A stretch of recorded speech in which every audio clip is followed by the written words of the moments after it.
The first time my son gave away my garage, he did it over 2 bowls of reheated chili and half a beer. I was standing in the hallway in my socks, holding the reading glasses I'd gone back for. Ben and Lena were in the kitchen. They thought I was upstairs. "You can't keep saying temporary like it doesn't cost me anything," Lena said. "I know. My wheel is wrapped in plastic. The kiln is in a storage unit. I'm paying dues to a cooperative where I can't even leave a sponge overnight." I said, "I know. You say that when you want me to stop talking." There was a pause. Then Ben used the soft, certain voice he had inherited from nobody in our family. "You won't have to keep doing it. Dad barely uses the garage anymore. By fall, it's yours. We'll renovate the whole thing." I waited for him to laugh. I waited for Lena to ask whether he had spoken to me. I waited for my own hand to reach around the corner and switch on the light. None of those things happened. Lena let out a breath that sounded almost like a sob. "You mean that?" "I promise." That was the part that got me. Not that he wanted my garage, not even that he lied about how much I used it. He promised it. And the next morning, when he came downstairs with a tape measure clipped to his belt, I let him believe I hadn't heard a word. Ben and Lena had been living with me for 19 days by then. The plan, in the beginning, was 6 weeks. A pipe had burst in the wall behind their apartment kitchen while they were visiting Lena's sister in Pittsburgh, and by the time they came home, the place smelled like wet newspaper and mushrooms. Ben called me from the parking lot. "We're in a little situation," he said. With Ben, little situation could mean anything from a flat tire to a kitchen ceiling floating in 3 inches of water. How little? He sent me pictures. I changed the sheets in the spare room. My house had 3 bedrooms, technically. One was mine. One had become a room where clean laundry waited to discover its purpose. The third was the room Ben grew up in, although the only evidence left was a dent in the closet door from the night he tried to prove he could kick, like Jean-Claude Van Damme.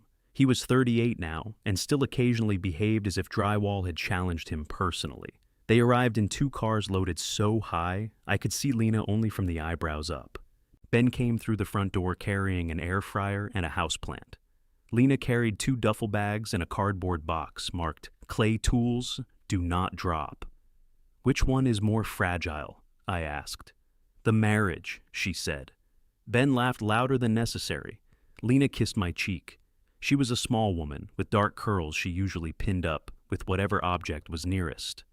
I had seen her use a pencil, a chopstick, and once a tiny screwdriver from an eyeglass repair kit. That day it was a paintbrush. "We really appreciate this, Cal." 6 weeks, Ben said, bumping the air fryer against the doorframe. 8, worst case. "Good," I said. "I start charging resort fees in week 9. Lena smiled. Ben said, "See? He's thrilled." I wasn't thrilled, but I wasn't unhappy either. A quiet house can become louder than a crowded one. Pipes tick. The refrigerator makes decisions. A branch scrapes the siding at 2 in the morning, and you lie there considering whether a raccoon has learned to use tools. For the first few days, it was nice hearing voices downstairs. Lena cooked real food, the kind that required more than 1 pan. Ben replaced the batteries in the smoke detectors without being asked. They took over the downstairs bathroom with bottles labeled in fonts too small for the human eye. But I had lived through adolescence with 2 children and 1 bathroom. I could handle conditioner. Ben worked at the dining room table. He estimated costs for a commercial remodeling company, which meant he spent most of his day telling people that what they wanted cost more than they thought. He was good at it. He could make a 40% increase sound like an exciting collaboration. Lena tried to work at the kitchen counter. She made ceramic tableware, bowls, cups, serving pieces with glazes that looked like river stones after rain. Before the pipe burst, she had already lost her permanent space at a shared studio when the owner sold the building.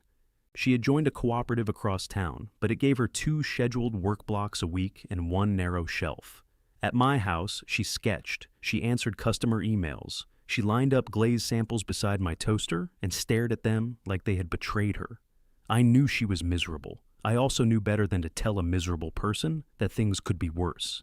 That phrase has never improved a day in the history of days. So, when I overheard Ben's promise, I understood why Lena wanted to believe it. What I didn't understand was why Ben thought it was his to make. My garage wasn't a museum piece.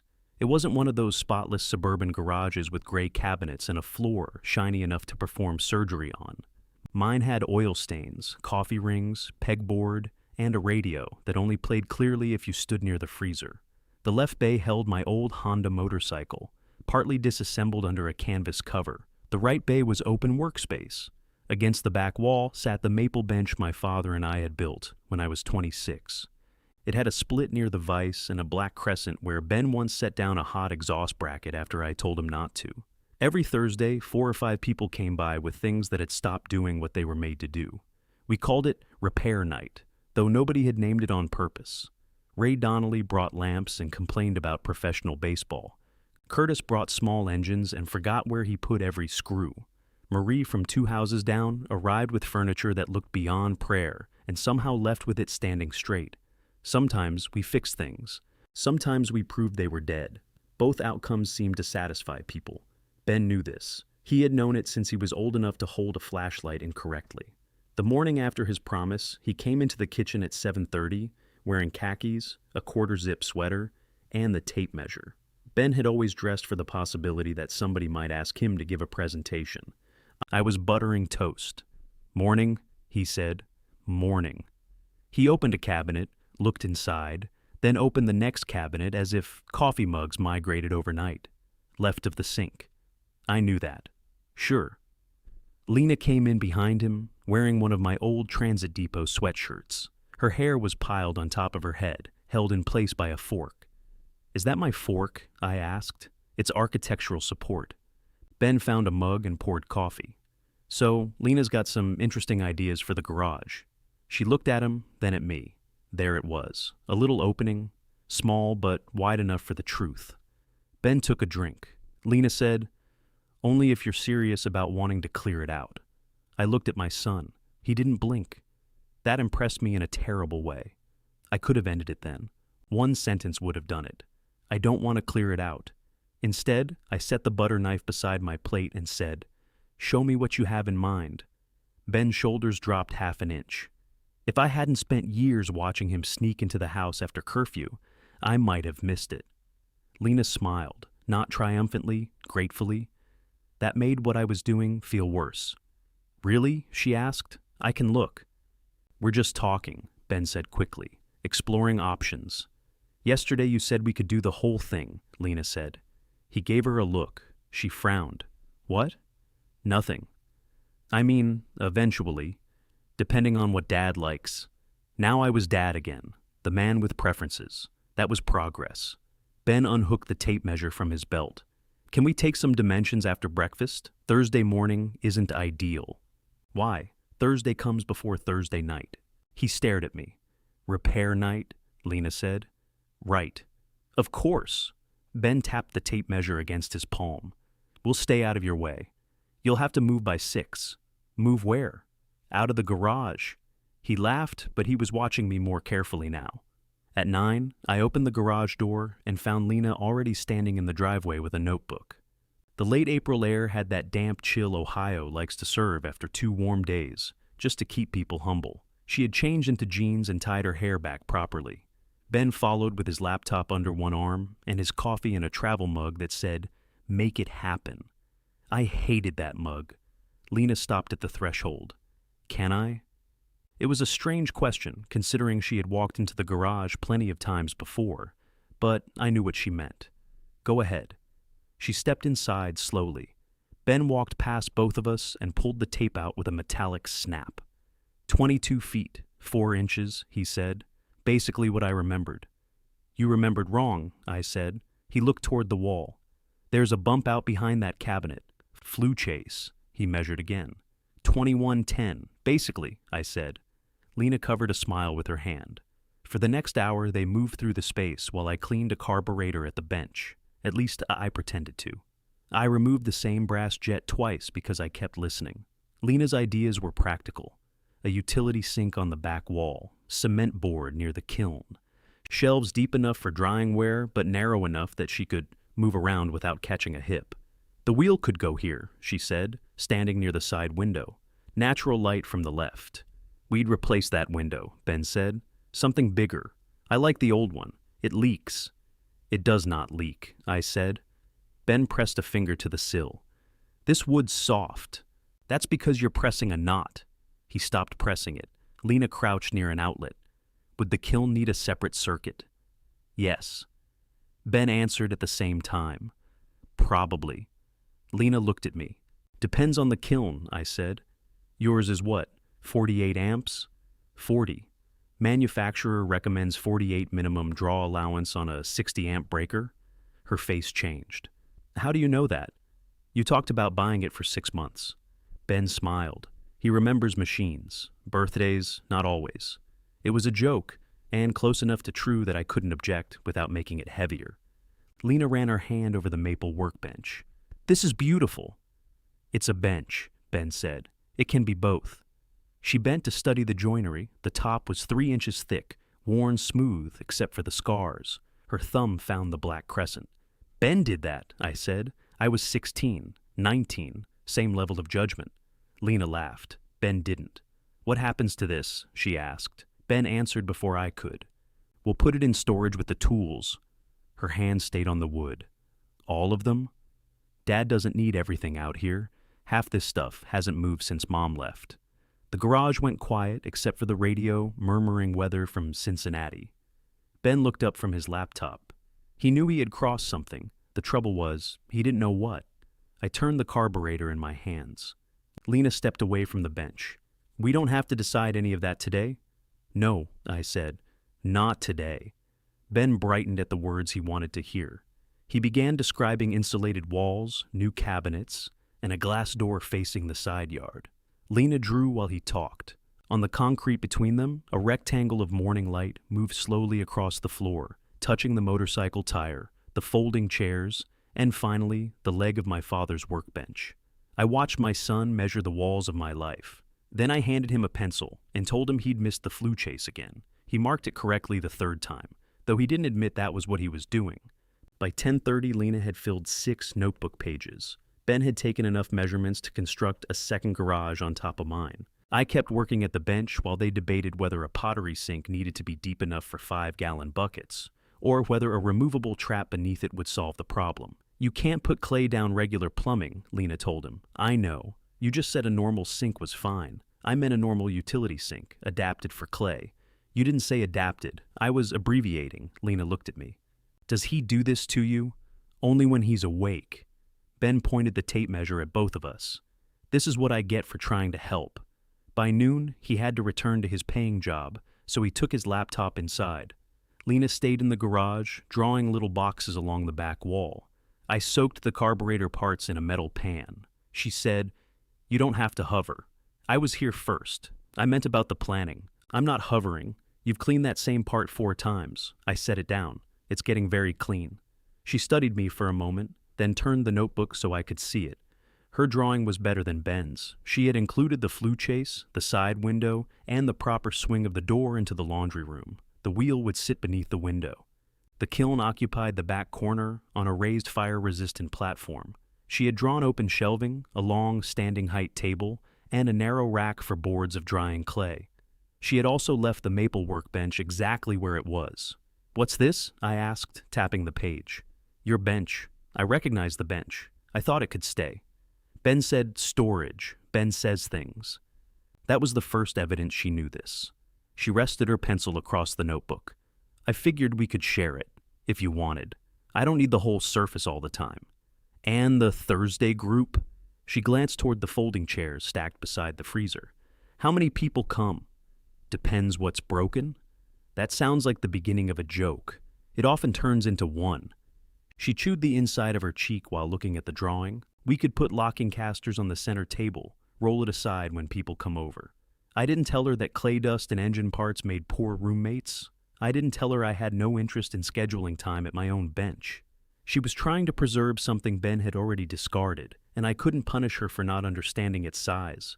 At least draw the outlets where they actually are, I said. She handed me the pencil. By 6, she had cleared her samples off the freezer and gone inside to make dinner. I arranged the folding chairs in their usual loose half circle. The chairs were metal, padded in brown vinyl, and old enough that every one of them sighed when a person sat down. Ray arrived first with a lamp under one arm and a paper sack under the other. Brought donuts, he announced. It's 6 at night. They don't stop being donuts. Ray was 71, broad through the chest, with white hair he cut himself using clippers and misplaced confidence. He put the lamp on my bench. It was brass, shaped like a heron, with the bulb socket growing out of the bird's back. "Your taste is getting worse," I said. "Marie bought it. Your survival instincts are too." He looked around. What happened in here? Nothing had happened, but Ben had left 2 rolls of blue painter's tape on the freezer, and Lena's notebook was still on a shelf. "Possible renovation," I said. Ray stared at me. "For what?" "Pottery studio." He looked at the covered motorcycle, the pegboard, the tool chests, the bench, and then back at me. "Whose pottery?" "Lena's. Whose garage?" I picked up the lamp. "You want this fixed or not?" Curtis arrived with a hedge trimmer that started perfectly every time and shut off whenever he turned it sideways. Marie came 5 minutes later, carrying the back of a dining chair that had separated from the seat. "Did Ray tell you that lamp was mine?" she asked. "He implied it." "It is not mine. He bought it at an estate sale because he said it had personality." "It does," Ray said. "It looks judgmental. It looks flammable." Lena came through the laundry room door with a tray of coffee mugs and the bag of donuts Ray had abandoned in the kitchen. "I put them on a plate," she said. "Why?" Ray asked. "Civilization." Ben followed with his phone in one hand. "I'm going to take a few pictures before everybody gets settled." Curtis lowered the hedge trimmer. "Why?" "We're redesigning the space." Ray looked at me again. I found a pair of wire cutters. Ben moved around the garage, photographing corners, outlets, and the ceiling joists. He asked Curtis to step aside twice. The third time, Curtis simply rotated in place while holding the hedge trimmer, forcing Ben to photograph around him. Lena handed Marie a mug. "Cal says you do furniture. I rescue furniture. He performs surgery. Curtis brings in things that aren't broken." "It's intermittent," Curtis said. "Your understanding is intermittent." Lena crouched beside Marie's chair. The seat was oak, but the decorative center panel was a square of painted ceramic, dark blue with a white flower. A crack ran from one corner almost to the center. "Oh," Lena said, "that tile's handmade? Can it be saved?" Marie asked. "The chair or the tile?" "Both, preferably." Lena set her coffee down and ran a finger near the crack without touching it. "Whoever made this used too much silica in the glaze. See the little webbing?" Marie leaned closer. "That's called crazing. It can be intentional, but this wasn't. Moisture got underneath over time." Ray bit into a donut. "You can tell all that from little lines?" "She can tell it because she knows what she's doing," I said. Lena looked up at me, surprised. Ben was standing near the garage door, framing a picture that excluded all of us. For the next hour, the room found its usual rhythm. Ray complained about the reds. Curtis disassembled the hedge trimmer and immediately lost a washer. Marie and Lena discussed whether the cracked tile could be stabilized or should be replaced. I rewired the heron while trying not to look directly into its face. Lena laughed more than she had all week. Not polite laughter either. At one point, she had to put down her coffee because Curtis explained, with complete seriousness, that the missing washer was probably never important. Ben came and went. He took a work call in the driveway, then spent 20 minutes on a stool by the freezer, entering measurements into a design program. Every so often, he turned the screen toward Lena. She nodded without really looking. When Marie left, Lena wrapped the cracked tile in a dish towel and promised to test an adhesive on something similar first. Curtis's hedge trimmer ran sideways after I replaced a brittle fuel line. Ray's heron lit up but remained judgmental. At 8:45, only the 3 of us remained. Lena collected the empty mugs. "That was fun," she said. Ben looked around at the sawdust, wire clippings, coffee rings, and the small dark stain where Curtis had spilled fuel, despite standing directly over a pan. "This is every Thursday, most," I said.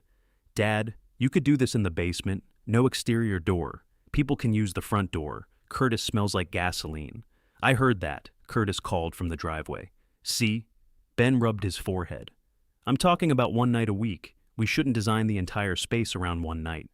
Lena lifted Marie's wrapped tile. "Cal uses it the rest of the week." "I didn't say he doesn't use it. You said he barely does."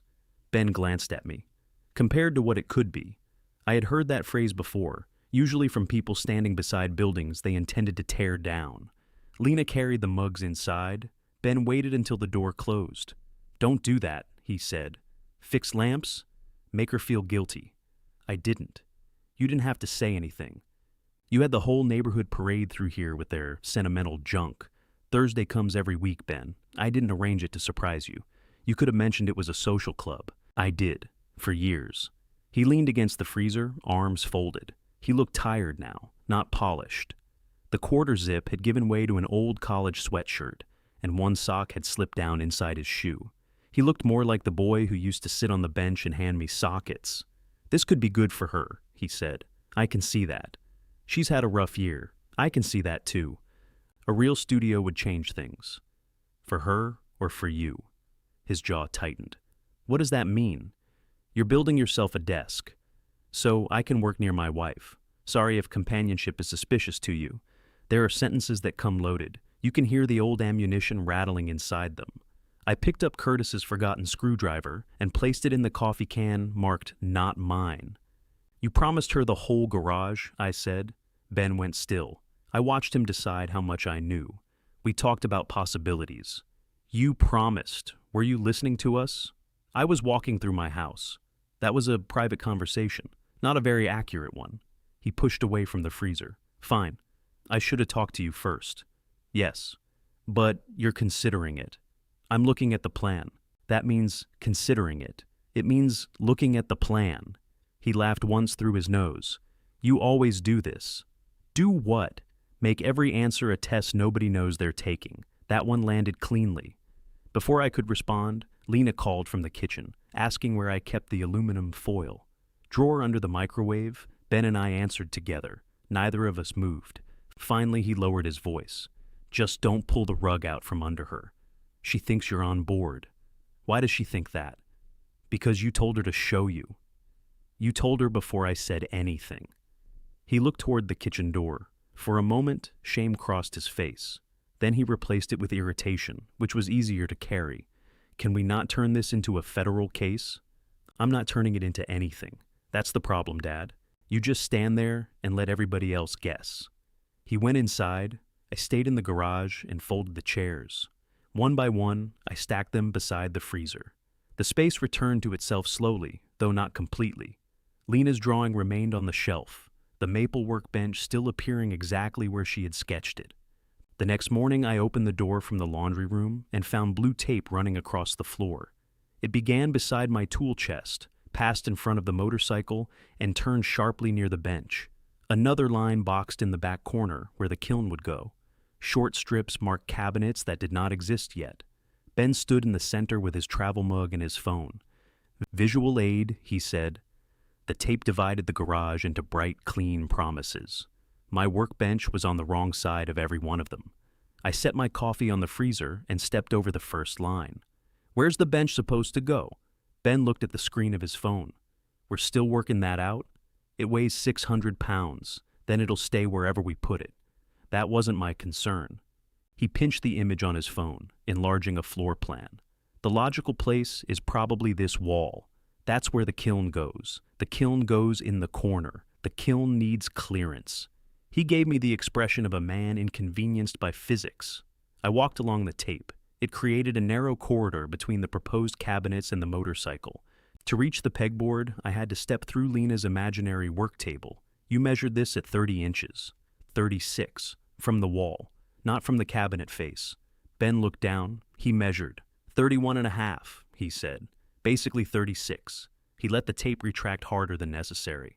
It's conceptual. Good. I conceptually fit. Lena came through the laundry room door carrying toast on a napkin. She stopped when she saw the floor. Oh.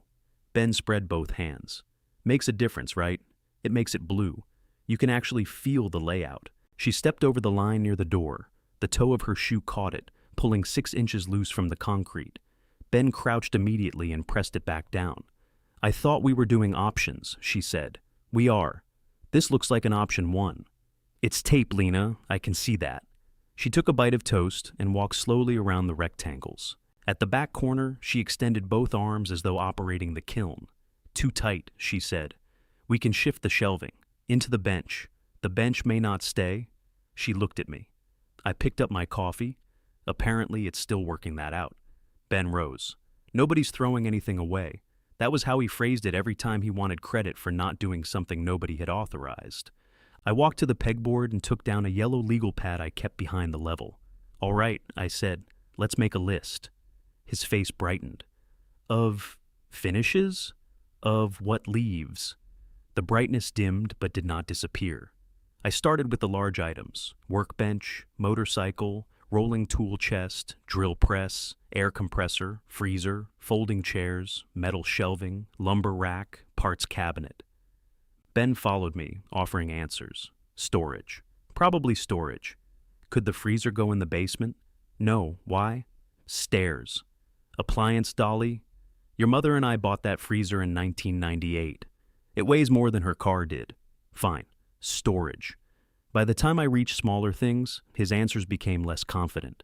2 steel cabinets held 30 years of bolts, brackets, wire, clamps, bearings, gaskets, switches, and objects. I understood only because I remembered the machine they had come from. 1 shelf held paint, solvents, and lubricants that could not go in a normal rental locker. The motorcycle could go into specialized storage, assuming I wanted to pay somebody else for permission to work on it. Lena read over my shoulder. "What about the window wall?" she asked. "What about it?" Ben said. "Could Cal's cabinet stay there? That's where we plan the drying racks. I planned the drying racks. They can move." "To where?" She looked around. For the first time, the blue lines seemed to trouble her rather than excite her. I handed Ben the pad. "Finish the list." He took it. "You want me to inventory every screwdriver?" "No. Just tell me where my life goes." Lena stopped chewing. I regretted the sentence as soon as it was out. It was too neat. Too much like I had been saving it. Ben heard that too. "Come on, you wanted to make it happen." I nodded toward his mug. "Make the list happen." This is exactly what I meant last night. You act agreeable, then you slip in these little comments so everybody knows you're suffering. I'm asking a practical question. You're making a point? Then answer the point. Lena folded the rest of her toast inside the napkin. "I'm going to shower," she said. Ben turned.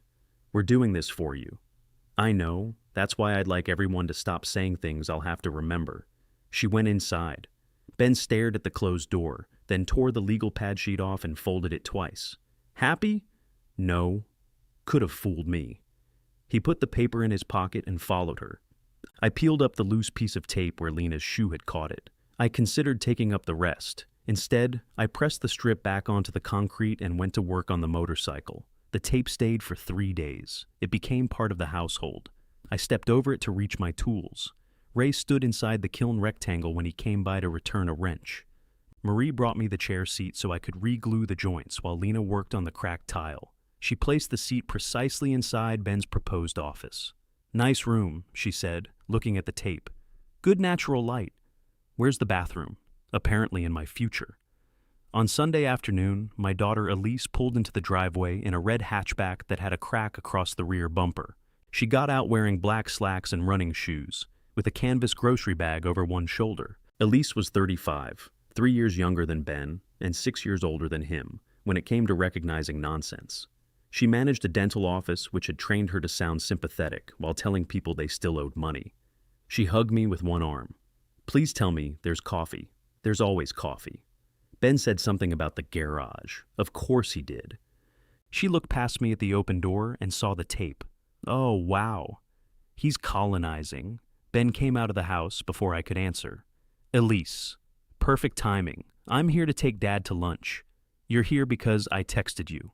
I can do 2 things." Lena followed him carrying her notebook and a tile sample the color of wet slate. Elise hugged her. "How's the refugee life? Your father has better towels than we do. Dad has had the same towels since the Clinton administration. They're absorbent. Everything gets softer eventually." Ben clapped his hands once. "Can I show you the design?" Elise looked at me. "What?" I said. "I'm just the man in the corridor." She mouthed, "Be nice." Ben opened his laptop on the workbench. The rendering on the screen made my garage look like a place where nobody had ever spilled anything. White walls, pale wood cabinets, black metal shelves. Lena's pottery lined up in soothing groups of 3. The maple workbench was gone. The motorcycle was gone. The folding chairs were gone. A woman who looked nothing like Lena sat at a pottery wheel wearing a spotless beige apron. In the back corner, a man who looked nothing like Ben typed on a laptop. Elise leaned closer. "Okay, that's beautiful. It's a starting point," Lena said. "You did this?" "Mostly Ben. Software did the visual," he said. "But I built the layout. Of course you did." He clicked through angles. In one, glass doors opened toward the side yard. In another, pendant lights hung above a central work table. "Dad gets better insulation, new electrical, new flooring," Ben said. "It adds value to the house." Elise glanced at the ceiling. "It would be warmer." "I own a coat," I said. "You complain all winter. I'm old. Complaining is one of the benefits." Ben turned the laptop so Elise could see a second layout. "This version keeps half a bay for Dad." On the screen, my half held the workbench, tool chest, and a narrow strip of pegboard. The motorcycle had been replaced by a bicycle. "Where's the Honda?" Elise asked. "Off-site storage," Ben said. "Dad's been working on that thing since I was in college. He's been not working on it since you were in college. That was unfair. Also, from certain angles, accurate." Elise looked at me. "Do you need both bays?" My answer should have been immediate. Instead, I looked at Lena. She stood on the other side of the bench holding the slate-colored tile with both hands. She was trying not to influence me. That influenced me. "I use both," I said. "That isn't what I asked." Ben gave a small, grateful nod, as though she had entered the correct plea. Elise walked around the garage. She knew the space almost as well as Ben did. Her name was still scratched beneath the window from when she had tried to carve it with an awl and quit after the E. "Couldn't you try one bay?" she asked. "Just see how it works?" "It isn't a parking arrangement." "I know, but Lena's work is important too. I didn't say it wasn't." "And they aren't asking for your bedroom," Ben said. "Thank you." "Don't thank me yet. Your little office is ridiculous. It's 6 by 8. You don't need to watch her make cups. It's about being together. It's about you wanting a room too." Lena looked down at the tile. Ben closed the second rendering and reopened the first. "The office is optional, then delete it," Elise said. He didn't. She sat on one of the folding chairs and tested the blue line with the toe of her running shoe. "Dad, what would make this workable for you?" The question was reasonable. I resented it anyway. "Why is it my job to make it workable?" "Because it's your garage." That would seem to put me in the opposite position. She sighed. It was our family sigh, the one that meant the speaker was about to say something patient and insulting. "Nobody's trying to take your garage." I pointed at the rendering. "Then what are we looking at?" "A shared space, where none of my things appear." "That's version 1, Ben said. "What version is my motorcycle?" "We haven't figured everything out." "Storage," I said. He looked at me. I held out my hand. "The list." "What list?" Elise asked. "Dad wanted a full relocation plan." "That sounds sensible." Ben pulled the folded sheet from his back pocket and gave it to me. He had completed it. Beside almost every large item, he had written unit. A few tools were marked basement. The Thursday chairs were marked donate/replace with stools. The freezer had a question mark. The motorcycle had a monthly price from a vehicle storage place 12 miles away. At the bottom, he had written, "Dad retains access to shared bench by schedule." Elise read over my shoulder. "That part's not good," she said. "It's a draft," Ben replied. Lena set her tile sample on the workbench. "You told me the bench would stay." "It does stay, by schedule. That's just to prevent conflict. We don't have a studio yet, and you've already made a custody arrangement for his table." He flinched at the word. Elise stood. "Maybe we should go eat." Ben took the page from my hand. "No, let's finish." "Dad, you told us to plan. We planned. If the answer is no, say no." Every person in the garage looked at me. It was the simplest opening I was going to get. A direct question, no guesswork, no test. I looked at the white, clean rendering. I thought about Lena's wheel wrapped in plastic. I thought about Ben promising away something he had once believed I loved more than him. "I haven't decided," I said. The disappointment on Lena's face was quiet. The satisfaction on Ben's was quieter. Elise picked up her grocery bag. "Come on, Dad, before lunch becomes dinner." As I followed her toward the driveway, I looked back. Ben was peeling up the blue tape that marked his optional office. He left every other line exactly where it was. Elise waited until we were inside her car before saying, "You're enjoying this. I'm hungry. You know what I mean." She backed out of the driveway with one hand on the wheel and the other holding her phone, which was giving directions to a restaurant 3 miles away. I know where the diner is, I said. The phone doesn't know you know. Then it can enjoy the surprise. She set it face down in the cup holder. You could just say no. I could, or yes. That covers the field. Dad.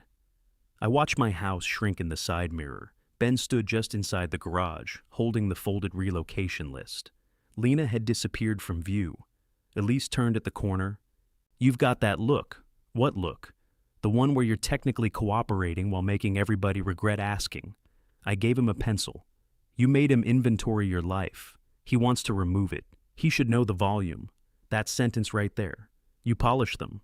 I don't know what that means. It means you wait until you have the perfect little line, and then nobody can answer without sounding stupid.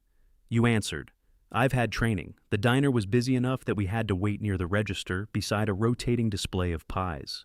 Elise stared at the lemon meringue. If I order that first, are you going to comment? Yes. Will the comment prevent me? No. Then I accept the risk. We got a booth by the window. The menus were sticky at the corners, which I considered a sign of stability. Our waitress called both of us honey and poured coffee before we asked. Elise ordered the pie first. I said nothing. She narrowed her eyes. That's worse. What? You're saving it. I'm reading. You order the same thing every time. Maybe I'm changing. You aren't. I ordered the meatloaf. Elise ate 2 bites of pie, then laid down her fork. Ben thinks you already agreed in principle. I agreed to see a plan. To Ben, that is agreeing in principle. That's his problem. It becomes everybody's problem. That's his special gift. I stirred cream into my coffee. Did he ask you to come over? He said we were all talking about a family solution. He recruited you. He invited me. I chose to come. Those are sometimes the same thing. See? Polished. Our waitress brought water neither of us needed. Elise waited until she left. Do you want my honest opinion? Have I ever successfully stopped you? I think the full conversion is too much. I also think you could make one bay work if you wanted to. I don't. You haven't tried. I haven't tried sleeping in the bathtub either. Your garage is not a bathtub. Glad we cleared that up. She pushed the pie plate aside. This is what I'm talking about. You make jokes until the other person gets tired. I learned from watching you and Ben. No. Ben fills the room. I push. You disappear while sitting right there. That quieted me. Outside the window, a delivery truck stopped in the center of the street and turned on its flashers, giving traffic permission to become someone else's problem. Elise wrapped both hands around her coffee mug. You did use that garage to get away from us, she said. There was no accusation in her voice yet. That made it harder. I worked out there. You hid out there, sometimes. A lot of times. Our waitress arrived with the meatloaf and Elise's turkey club. The interruption gave me somewhere to put my eyes. When she left, Elise picked up one triangle of her sandwich but didn't eat. Mom would send me to get you, she said. Remember? Yes. I'd stand in the doorway and say dinner was ready. You'd say 5 minutes. Then Mom would ask where you were, and I'd lie because I didn't want her mad at you. I didn't ask you to lie, I know. That's why I thought it was my idea. The meatloaf had too much gravy. I cut it anyway. You were fixing things, she continued. You weren't at a bar. You weren't running around. Nobody could point at you and say you were doing something bad. That sounds like a defense. It was. For years. I put down my fork. Your mother and I had problems that didn't start in the garage. No, but that's where you went when they followed you. She was right. The trouble with adult children is that eventually they obtain adult language for the things you hoped they had not noticed. I looked past her at the street. Ben, remember it that way? You'd have to ask Ben. He sent you to lunch with a position. He doesn't send me anywhere. You arrived in running shoes. I change out of heels when I leave work. It's Sunday. She almost smiled, then she didn't. I came because I knew you'd talk to me more than you'd talk to him. That worked out well. You're still sitting here. I took a drink of coffee. Elise picked up her sandwich again. Lena needs a place to work. Ben needs to be the person who gives it to her. Those are not the same need. There was my daughter. She could cut clean when she wanted. He promised her before he asked me. Her sandwich stopped halfway to her mouth. You heard him? Yes. And you didn't say anything? I told them to show me. Why? I wanted to see what he would do. Elise set the sandwich down very slowly. There it is. What? The test. It wasn't a test. You knew he lied. You knew Lena didn't know he lied, and now you're standing there measuring how greedy he gets. I haven't let them spend money. You're letting her spend hope. That line did not feel polished. It felt torn off something. I moved a pea through the gravy with my fork. He's 38, I said. At what age does a man have to ask before giving away somebody else's room? At 38. Also at 8. That's not my point. He expects me to surrender it because he made the promise first, then tell him no. You said I should share a bay. I said you could. Not that you owe it to him. She leaned back against the booth. Dad, you're allowed to keep your garage. You're also allowed to give it up. What you can't do is stay silent long enough that everybody else becomes guilty for wanting an answer. The waitress appeared and asked if we needed anything. A different family communication style, Elise said. The waitress nodded. We're out of that until Tuesday. I liked her. When Elise dropped me off, the garage door was closed. The blue tape showed beneath it in 2 thin strips, bright against the driveway. She left the engine running. Say something before he hires a contractor. He's not hiring anybody. He designs commercial renovations for a living. He has 6 contractors in his recent calls. I haven't approved any work. Ben thinks arranging an estimate is not work. That sounded exactly like him. I opened the car door. Elise touched my arm. I'm not against you. I know. I'm not against him either. I know. That makes one of us. She squeezed once and let go. Inside, the house smelled like tomato sauce. A pot simmered on the stove. Lena sat at the kitchen table with Marie's ceramic tile, a bright lamp, and 3 small bottles arranged on a dish towel. Did Elise straighten you out? She asked. She took me to lunch. That bad? She ordered pie before food. I respect that. She had placed wax paper beneath the cracked tile. A narrow syringe lay beside it. What are you doing? Low viscosity adhesive. It'll wick into the crack, but I'm testing how it changes the color. She pointed to 3 broken glaze samples. Each had a thin repaired line. One looked cloudy. One had turned darker blue. The third was nearly invisible. That one, I said. That's the expensive one. Marie drives a 12-year-old Buick with 3 matching hubcaps. She'll understand. Lena smiled. I pulled out a chair across from her. For a while we said nothing. She fitted the syringe with a blunt needle, bent close to the tile, then stopped. Did Ben tell you this was my idea? The question came so quietly I almost pretended not to hear it. He said you had ideas. That's not what I asked. No. She sat back. When he first brought it up, he said you were thinking about clearing the garage. He said you wanted less to maintain. I don't know how converting it into a pottery studio gives me less to maintain. He said you missed having people in the house. That part found somewhere tender.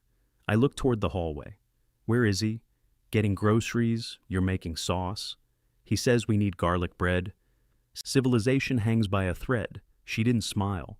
Cal, if you don't want the studio, I need you to tell me. I haven't decided what I want. That's what you said outside. It's still true. Did you ever mention clearing the garage before Ben did? No. Her eyes lowered to the tile. The front door opened. Ben came in carrying 2 grocery bags. Success. They had the good kind. He stopped when he saw us. Lena capped the syringe. You told me your dad wanted to clear the garage. Ben's face went blank in the careful way faces do when they become extremely busy underneath. I said he'd talked about simplifying. He says he never did. Ben put the bags on the counter. A loaf of garlic bread protruded from one. I might have interpreted. You invented. No, I didn't. Dad complains about the garage all winter. I complain about the cold, I said. He looked at me. You said you were tired of heating it. I said I was tired of paying to heat Ohio. Lena stood and carried the repaired samples to the sink, though they did not need to go there. Ben lowered his voice. Can we not cross-examine every casual conversation? You made it sound like this was his idea. I made it sound like he was open to it. Before he was open to it. He is open to it. They both looked at me. Again, the room waited. I'm looking at the plan, I said. Ben spread his hands toward Lena as if I had proven his case. She stared at me with something colder than disappointment. You two deserve each other, she said. She took Marie's tile and the dish towel upstairs. The spare room door closed a few seconds later. Ben put the garlic bread in the freezer harder than bread required. Thanks, he said. You lied to her. I tried to give her something to look forward to. With my garage. She lost her studio. She's living in your spare room. I wanted her to feel like we were moving forward, so you moved me backward. He leaned against the counter. You're not using your whole life, Dad. The sentence hung between us. I think he meant space. I think he meant tools, the motorcycle, the years stacked in cabinets. I think part of him even meant I had more life than I needed. He realized it after he said it. Before either of us could touch it, his phone rang. He looked at the screen and answered. Hey, Rick. Yeah, tomorrow at 4 works. I appreciate you fitting us in. I waited until he hung up. Who's Rick? Ben opened the freezer and adjusted the garlic bread as if its position mattered. Contractor. Elise had missed by less than an hour. Cancel it. Ben took a bag of salad from the counter and placed it in the refrigerator. It's an estimate. Cancel it. He's coming to look. Looking is what you keep saying we're doing. He's your contractor. He's a contractor, I know.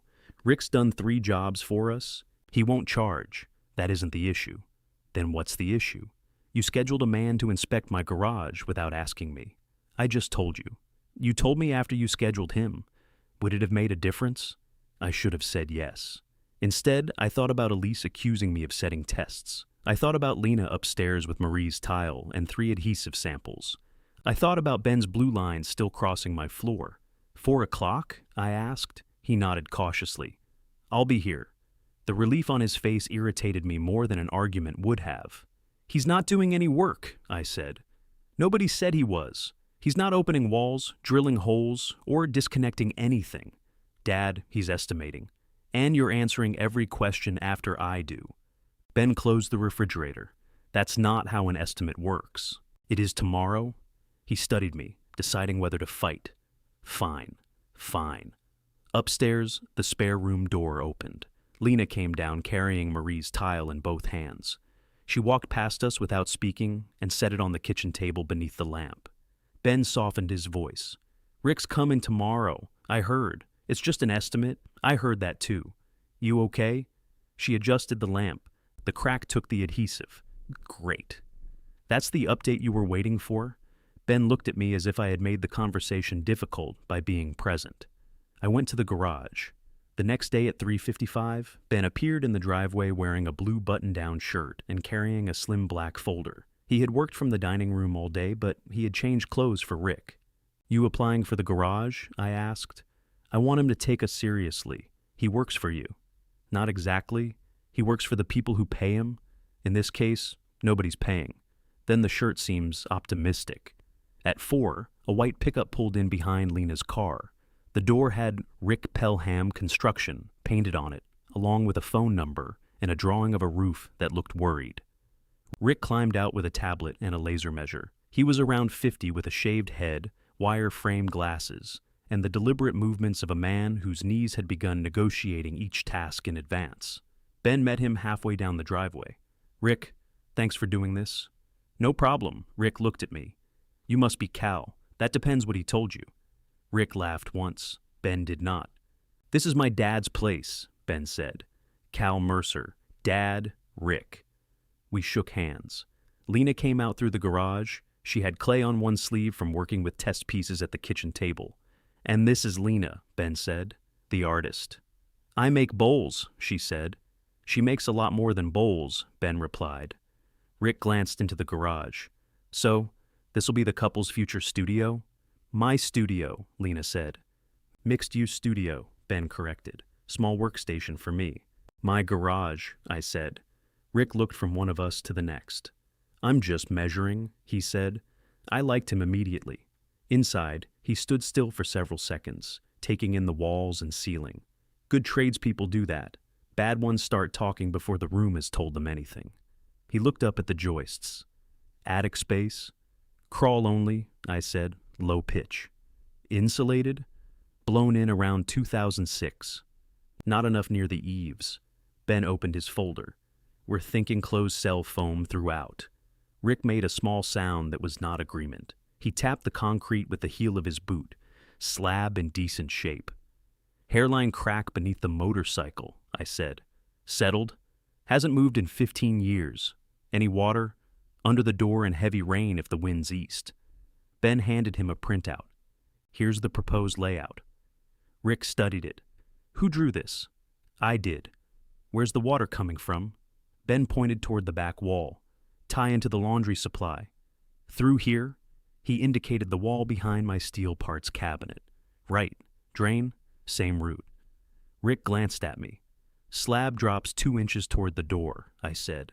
Main drain is on the other side of the house. Ben said, we'd use a pump system if needed.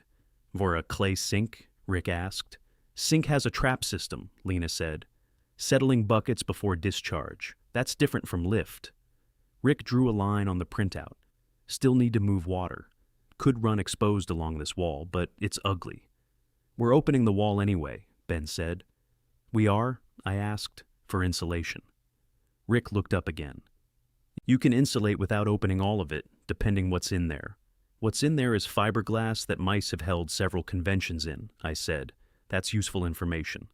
It wasn't on the rendering, Ben said. Rick continued around the perimeter. When he reached the side window, Ben began describing the glass doors. Double French or slider, Ben said. Something that opens to the yard. Rick looked outside. You'd lose that raised bed. The raised bed ran along the side of the garage beneath the window. I grew tomatoes there badly and basil with unnecessary success. We could relocate it, Ben said. To where? I asked. The back. The maple roots own the back. We'd figure it out. Rick measured the window. Header work. Exterior siding. Small landing outside. Maybe steps depending on final grade. No steps, Ben said. Flush threshold. For rolling carts, Lena added, then you'll need to regrade or build a landing. Water runs toward this wall now. Ben nodded as though each added difficulty proved the seriousness of the project. What about replacing the garage door with windows? He asked. Rick turned toward the open overhead door. That permanent? That's the idea. Then it's not a garage anymore. The sentence was purely practical. It still changed the air. Ben said, correct. Lena looked at me. I leaned against the bench. Keep measuring. Rick moved the laser across the room. Red points appeared on my walls, touching the pegboard, freezer, drill press, and metal shelving, as if targeting them for removal. When he reached the workbench, he put both hands on the maple top. This staying? Yes, Lena and I said together. Ben opened his mouth, then closed it. Rick looked beneath it. Built in place? Built in my father's basement? Moved here in pieces. Top come off? If 4 men ask politely. Could roll it. No? We could add a frame, Ben said. No, I repeated. Rick marked the bench on his tablet. Stays where it is. Ben stepped closer. The current concept puts the kiln here. Then your current concept puts the kiln somewhere else. I smiled before I could help it. Ben saw. We can solve the bench, he said. It isn't a problem, Lena replied. Rick lowered the tablet. Before I go much further, what level of estimate are we talking? Basic budget number? Full scope with allowances? You want me pricing electrical subcontractor, plumbing, HVAC? Full scope, Ben said. Budget, I said. Rick waited. Lena crossed her arms. Budget. Ben exhaled. A detailed budget. That's not a category, Rick said. Enough detail to know what we're deciding. Rick nodded slowly. I can give you ranges. If you want hard numbers, I need trades through here, and somebody needs to decide what this room is. It's a pottery studio, Ben said. It's a garage being considered for partial adaptation, I said. Rick looked at Lena. I need a safe place to use a wheel and kiln, she said. Everything after that is optional. For the first time, she had reduced the dream instead of expanding it. Ben heard that. You said you wanted a real studio. I do. Not a wheel shoved beside a lawnmower. I don't have a lawnmower, I said. Ray borrows his brother's. Nobody acknowledged this contribution. Rick closed the cover on his tablet. I'll price 3 levels. Minimum electrical and ventilation for the equipment. Partial conversion with sink and insulation. Full conversion based on this plan. That'd be great, Ben said. Who gets the estimate? Again, the room paused over a simple question. Send it to me, Ben said. I'll coordinate. Rick looked at me. Send it to all 3 of us. He took our email addresses. As he packed his laser measure, Lena asked him about kiln clearances. They spoke for several minutes in the back corner. Rick knew enough to admit what he didn't know and wrote down the model number so his electrician could check it. Ben stood beside me at the workbench. "See," he said quietly. "This is useful. He told you the garage door stays unless it stops being a garage. He said it's possible. Those are different statements. You hear everything as opposition. I heard 3 estimates, options, price tags. Same thing at this stage." Rick shook my hand before he left. "Nice bench? Careful. Compliments increase the price." He smiled, then nodded toward the covered motorcycle. "What year?" "78. Honda? CB750. My brother had one. Everybody's brother had one. That's why none survived with original exhaust." He laughed and went to his truck. Ben walked him down the driveway, talking the entire way. Lena stayed in the garage. She pulled the blue tape from around the kiln area in one long strip. It made a dry ripping sound against the concrete. "You don't have to do that," I said. "It's wrong. It's conceptual." She gave me a look and wound the tape around her hand. "I didn't ask him to call a contractor." "I know. I didn't ask him to promise me this room either. I know that now." She crouched and began peeling the line that boxed in the cabinets. "But you still let him come," she said. "I wanted to hear what it involved." "Did you?" "Yes." "That's all?" I looked at the red pinpoint Rick's laser had left in my vision. It floated on the wall when I blinked. "No." She waited. I could have told her I wanted Ben to hear the cost of each casual promise. I could have admitted that every extra complication pleased some ungenerous part of me. Instead, I picked at the end of the tape near my shoe. "Your minimum setup," I said.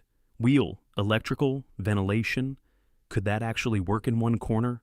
Her expression changed, not hope exactly, but hope trying not to be seen. "It could," she said. "If the dust was managed, if your work and mine had real separation. And the sink, nice, not necessary. I can reclaim clay with buckets. No glass doors? I never asked for glass doors. No pale wood cabinets. I like those. I knew there was a catch." She smiled, then pulled up another strip.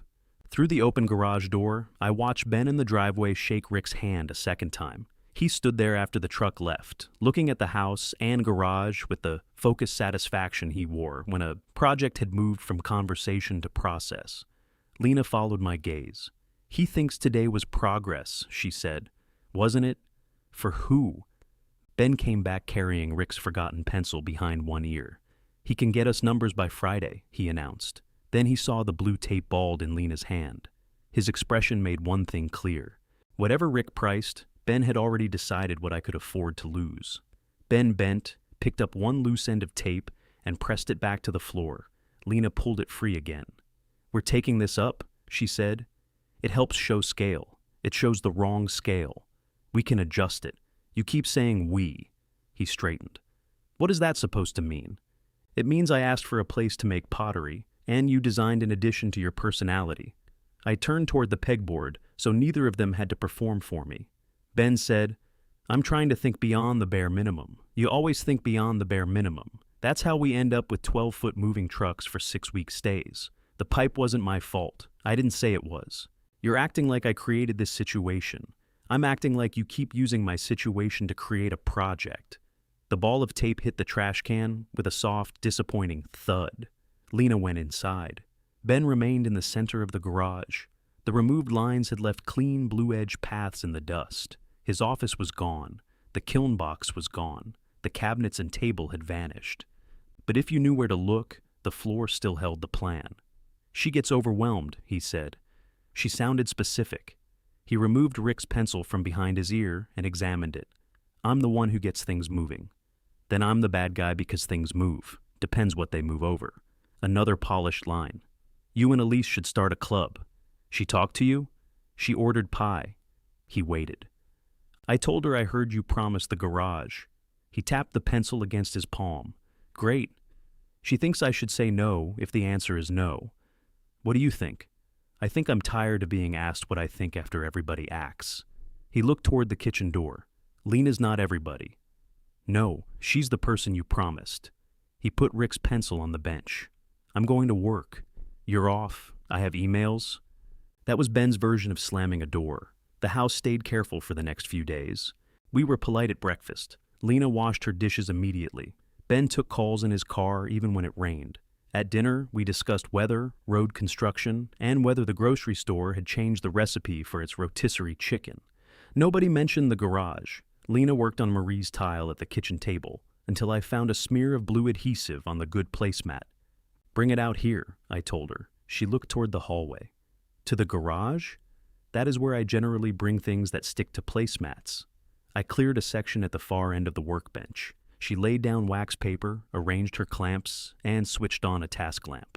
For 2 evenings, we worked 6 feet apart. She repaired the crack while I rebuilt the motorcycle's rear brake caliper. Her work required the kind of concentration that looked like stillness. Mine involved muttering and dropping a spring clip twice.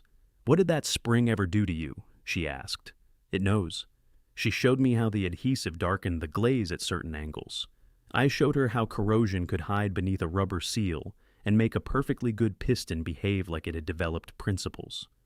On the second evening, she brought a lump of gray clay and formed a small, shallow dish by hand while waiting for the adhesive to cure. "No wheel?" I asked. Humans did manage a few thousand years without them. The clay turned between her fingers. She pinched the rim thinner, compressed it with a smooth stone, and changed a lump into something that looked inevitable. "You make that seem easy," I said. "I've made 9,000 ugly ones. That's how anything gets easy." She glanced at the motorcycle. "How many ugly motorcycles?" "Mostly the one." She laughed. Ben appeared in the laundry room doorway. He watched us long enough that I felt his presence before I saw him. "This is nice," he said. Lena did not look up. "It is. You've already got a little setup. It's a dish and a lamp. Still. Proof of concept." The phrase flattened the whole evening. Lena set down the dish. "Please don't." "I'm agreeing with you." "No. You're collecting evidence." Ben leaned against the doorframe. "Everything I say becomes wrong before it reaches the room. Then let it rest outside a while," she said. He went back in. I cleaned a groove in the caliper with a brass brush. "You two all right?" I asked. "No." I waited for more. She smoothed the rim of the dish. "We haven't been all right for a while. That doesn't mean we're ending. It means we're not all right. I understand the distinction." "Do you?" I looked at her. She shrugged. "Ben says you and his mom were fine until you weren't.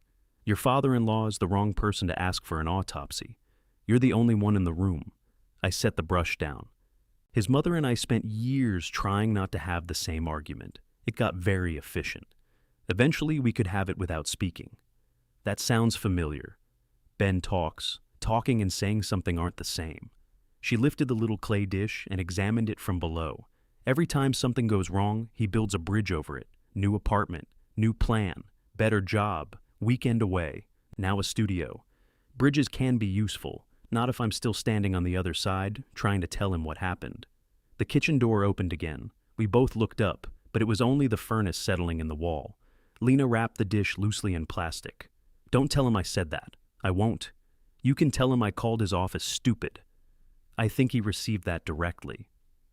On Thursday, Marie returned for her chair. Lena fitted the repaired tile into the oak frame while I re-glued the loose joints. The crack was still visible, a fine dark vein beneath the blue glaze, but it no longer shifted when pressed. "You can't make it disappear completely," Lena told Marie. "Good," Marie said. "Then Ray won't think you bought me a new chair and charge me." Ray had come with a toaster that worked but browned one side more than the other. Curtis brought nothing, which worried everybody. The folding chairs filled the right bay again. Lena sat among us with Marie's chair between her knees, tightening the retaining clips. There was room. Not a lot, but enough for that night. Ben did not join us. At 8, I found him sitting at the dining room table with his laptop. A spreadsheet covered the screen. "Work?" I asked. "Studio budget?" I opened the refrigerator. He swiveled the laptop toward me. "Rick should send numbers tomorrow. I wanted to model financing scenarios." "With whose money?" "Can we discuss it without you treating me like I'm stealing copper wire?" I asked a question. "We have savings. Lena can deduct part of the renovation as business use. You benefit from improvements to the house. So, all 3? Potentially. How much of mine? I don't know until we have a total. You have a spreadsheet. It's a model." The refrigerator contained half a pie from the diner. Elise had sent it home with me, claiming she did not want it in her house. I cut a slice. Ben watched me. "You want some?" "No." I took a second fork anyway.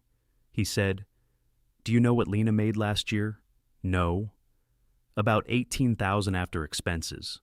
"That sounds like more bowls than you think. She could triple that with consistent space." "Did she tell you that?" "She said production is her bottleneck. That's not the same as asking you to triple her." His expression hardened. "You think I don't listen to my wife. I think you listen for building materials." He closed the laptop. "I watched Mom wait for you to change," he said. "You know that?" The pie stopped tasting like anything. "Don't use your mother to win a garage. I'm not. I'm saying I refuse to be the man who sits still while his wife becomes less happy every year. So you promised her my room. I promised to solve something. You promised the garage, because I thought you'd understand. You thought I'd give in. I thought you'd want to help. That was the blade Ben used best. Not because he was cruel, because he believed help meant saying yes before anyone could accuse you of withholding it." I put the extra fork beside his hand. "I do want to help," I said. "I don't know if I want to disappear." He looked at me then, not at the obstacle, not at the old man protecting his clutter. At me. For a second, his face softened. Then his phone chimed. Rick's estimate had arrived a day early. Ben opened the email. I pulled a chair beside him. Rick had done exactly what he promised. The minimum setup, electrical work, kiln ventilation, fire-resistant surfaces, and a few safety changes came to between $7,000 and $10,000. The partial conversion, including insulation, heat, a clay sink, better lighting, and divided work zones, ranged from 26 to 34. The full conversion started at 58,000 and climbed past 70 if the glass doors required major drainage work. Ben scrolled twice, as though a lower number might be hiding beneath the signature. I said, "That's a good used car. That's a bad comparison. It's 4 good used motorcycles. Worse." Lena came in carrying empty coffee mugs from the garage. "What did he say?" Ben turned the laptop toward her. She read without touching it. Her eyes moved down the 3 sections, then back up. "The minimum," she said. "If we do anything, it's the minimum." Ben leaned back. "That doesn't give you a studio. It gives me what I need. It gives you a corner, a safe corner. You'll outgrow it in a year. Then I'll deal with that in a year."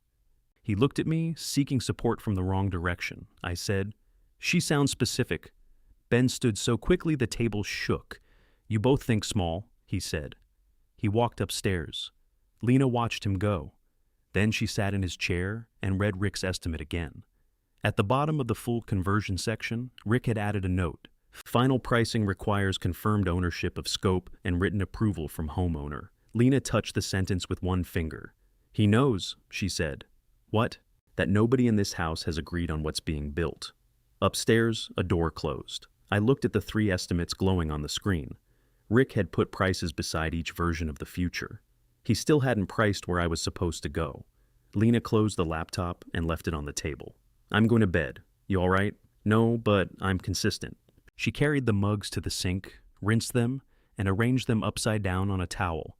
Even upset, Lena handled dishes like each one had feelings. At the foot of the stairs, she stopped. "The cooperative offered me more time." "When?" "Yesterday. One of the artists is going to New Mexico for 3 months. I could use her wheel and most of her shelf." "That sounds useful." "It's $400 a month." "Still sounds useful." "Ben thinks I should wait." "Of course he does." She looked up the stairs. "He thinks paying for temporary space is throwing money away if we're building something permanent." "Are you building something permanent?" "That's the question, Cal." "No, it's one of them." She turned toward me. I had meant the other questions, whether she wanted the cooperative, whether Ben could accept a solution that did not come from him, whether a 3-month space might give her room to think. But my answer had sounded like another invitation to wait. "I haven't agreed to a renovation," I said. "I know. Does the woman need an answer?" "By Monday." It was Thursday night. "Then don't wait for me." A small crease appeared between her eyebrows. "Are you saying no?" "I'm saying make the best decision for your work without assuming my garage." "That sounds like no." "It sounds like what I said." She gave a tired laugh. "You really can't do it, can you?" "Do what?" "Put your whole answer in one sentence." She went upstairs. I sat at the table with Rick's estimate until the screen went dark. When it did, my reflection appeared over the black glass. Gray hair, reading glasses low on my nose. A man alone in a kitchen full of other people's decisions. Ben came down after midnight. I was still there, though by then I had put the laptop aside and opened a book I had not turned a page of. He filled a glass at the sink. Couldn't sleep? I asked. Lena could. Good. He drank half the water. I'm sorry, I snapped. I waited. That's it, he said. No hidden clause. All right. You could say you accept. I accept. That looked painful. It pulled something. He sat across from me. The full version is too much, he said. Yes. I got carried away. Yes. You're enjoying that one. A little. He rubbed his face. The minimum version is pointless. Lena disagrees. She's trying to ask for less because she feels guilty, or she knows what she needs. You've known her 6 years, and you've known her how long? Don't do that, I asked. He leaned back. 9? Then you have 3 years more experience being wrong about her. He almost smiled. I said, why isn't 3 months at the cooperative a good answer? Because it's another patch. Patches work. You raised me to fix things properly. I also taught you not to replace the transmission when the problem's a fuse. He looked toward the stairs. She hates that place, he said. No storage, no control over firing schedules. People touch her tools. Last month, someone contaminated a whole batch of glaze because they didn't clean a mixer. Sounds like Curtis. Who? Doesn't matter. He turned the empty glass between his palms. I can't keep watching her compromise, he said. There it was again. Not, I can't watch her hurt. Not, I want to understand what she wants. Compromise was the enemy because compromise could not be unveiled with a ribbon. What if the partial version kept the bench and one tool cabinet, he asked. Bike goes to storage. Thursday group works from the driveway when weather's good. Basement when it isn't. You'd still have access. To my garage, to your workspace. By schedule? That wording was stupid. It was honest. He pressed his lips together. I thought of Lena needing an answer by Monday. I thought of the black crescent on the workbench and the nights I had stayed beside it while my family ate without me. Ben was not inventing all of his resentment. That was what made it dangerous. Make one final plan, I said. His eyes lifted. Not a sales drawing, an actual plan. Everything that moves, where it goes, what stays, who uses what, and when. Include the cost. Include the construction time. We can do that. And how long you two expect to live here?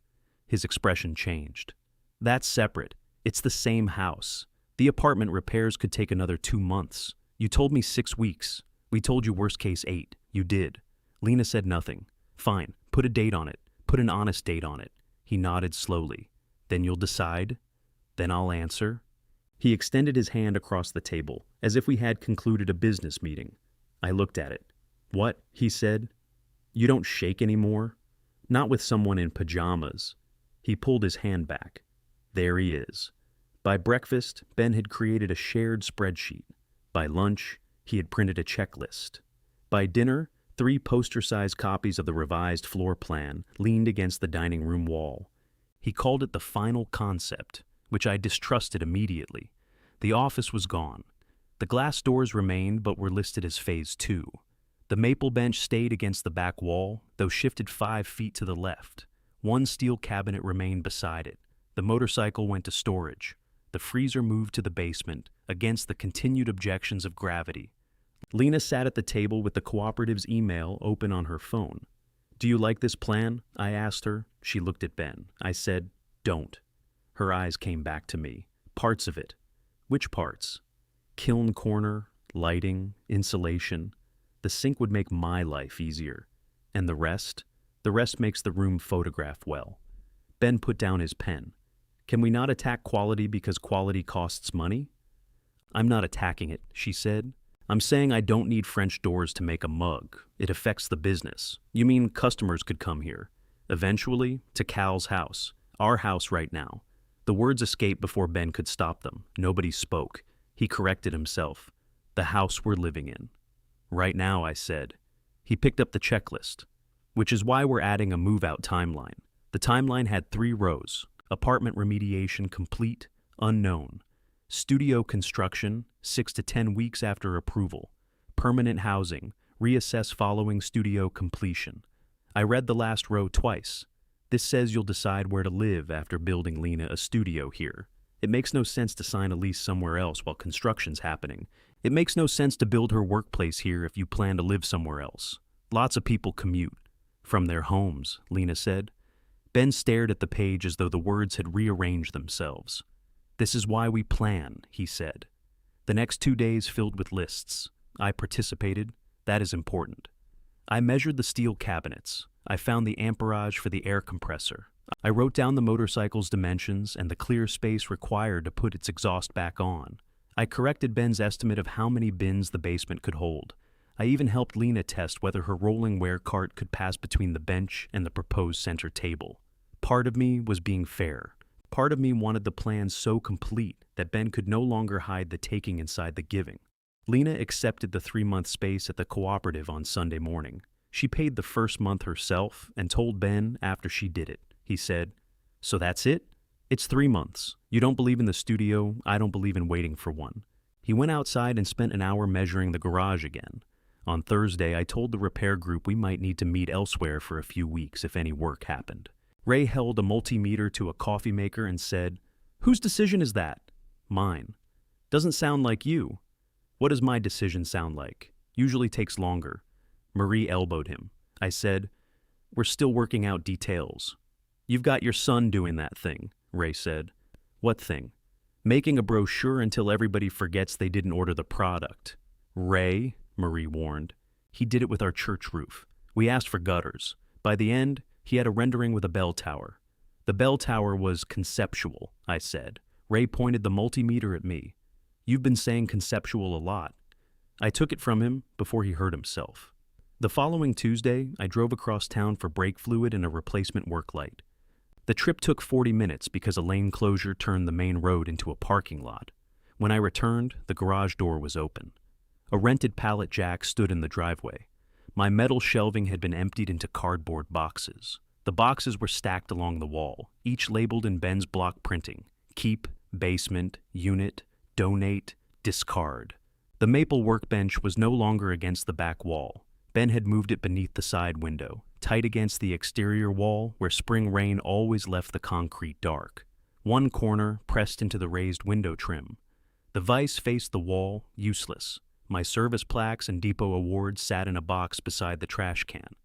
Beneath them were old photographs, Elise holding a wrench, Ben grinning from the motorcycle seat, my father standing behind the maple bench before any of us had learned how much a room could hold.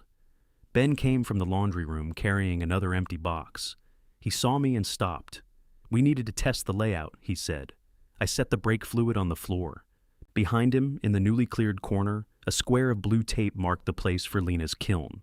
My workbench had been moved to make room for it. Lena wasn't even home. Put it back. Ben lowered the empty box. "We can, but look at the space first. Put it back. This is what you asked for. I asked for a plan. You asked us to work out where everything goes. You can't tell from lines on paper. So you move my bench, it's temporary, to a wet wall. It's not wet." I pointed at the dark strip along the concrete. "That's old staining." I stepped around him and put my palm against the block beneath the window. It came away cool and damp. Ben looked at my hand. "Okay, we'll leave an air gap. There is no we." His mouth tightened. The maple top had shifted half an inch off its base when he moved it. The old split near the vise looked wider, though that might have been my anger doing measurements. I went to the box beside the trash can and lifted out one of the photographs. Ben was 19 in it, not 16. He sat backward on the Honda's bare seat, 1 foot on a milk crate, wearing a sleeveless shirt his mother hated.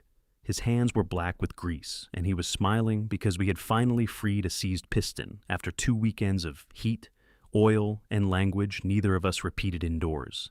He looked happy. I could not remember whether I had been. "These weren't being thrown out," Ben said. "They're next to a trash can. There wasn't room anywhere else. You cleared an entire corner for the layout." I lifted a brass plaque from the box. 30 years of service presented by people who had misspelled my middle name.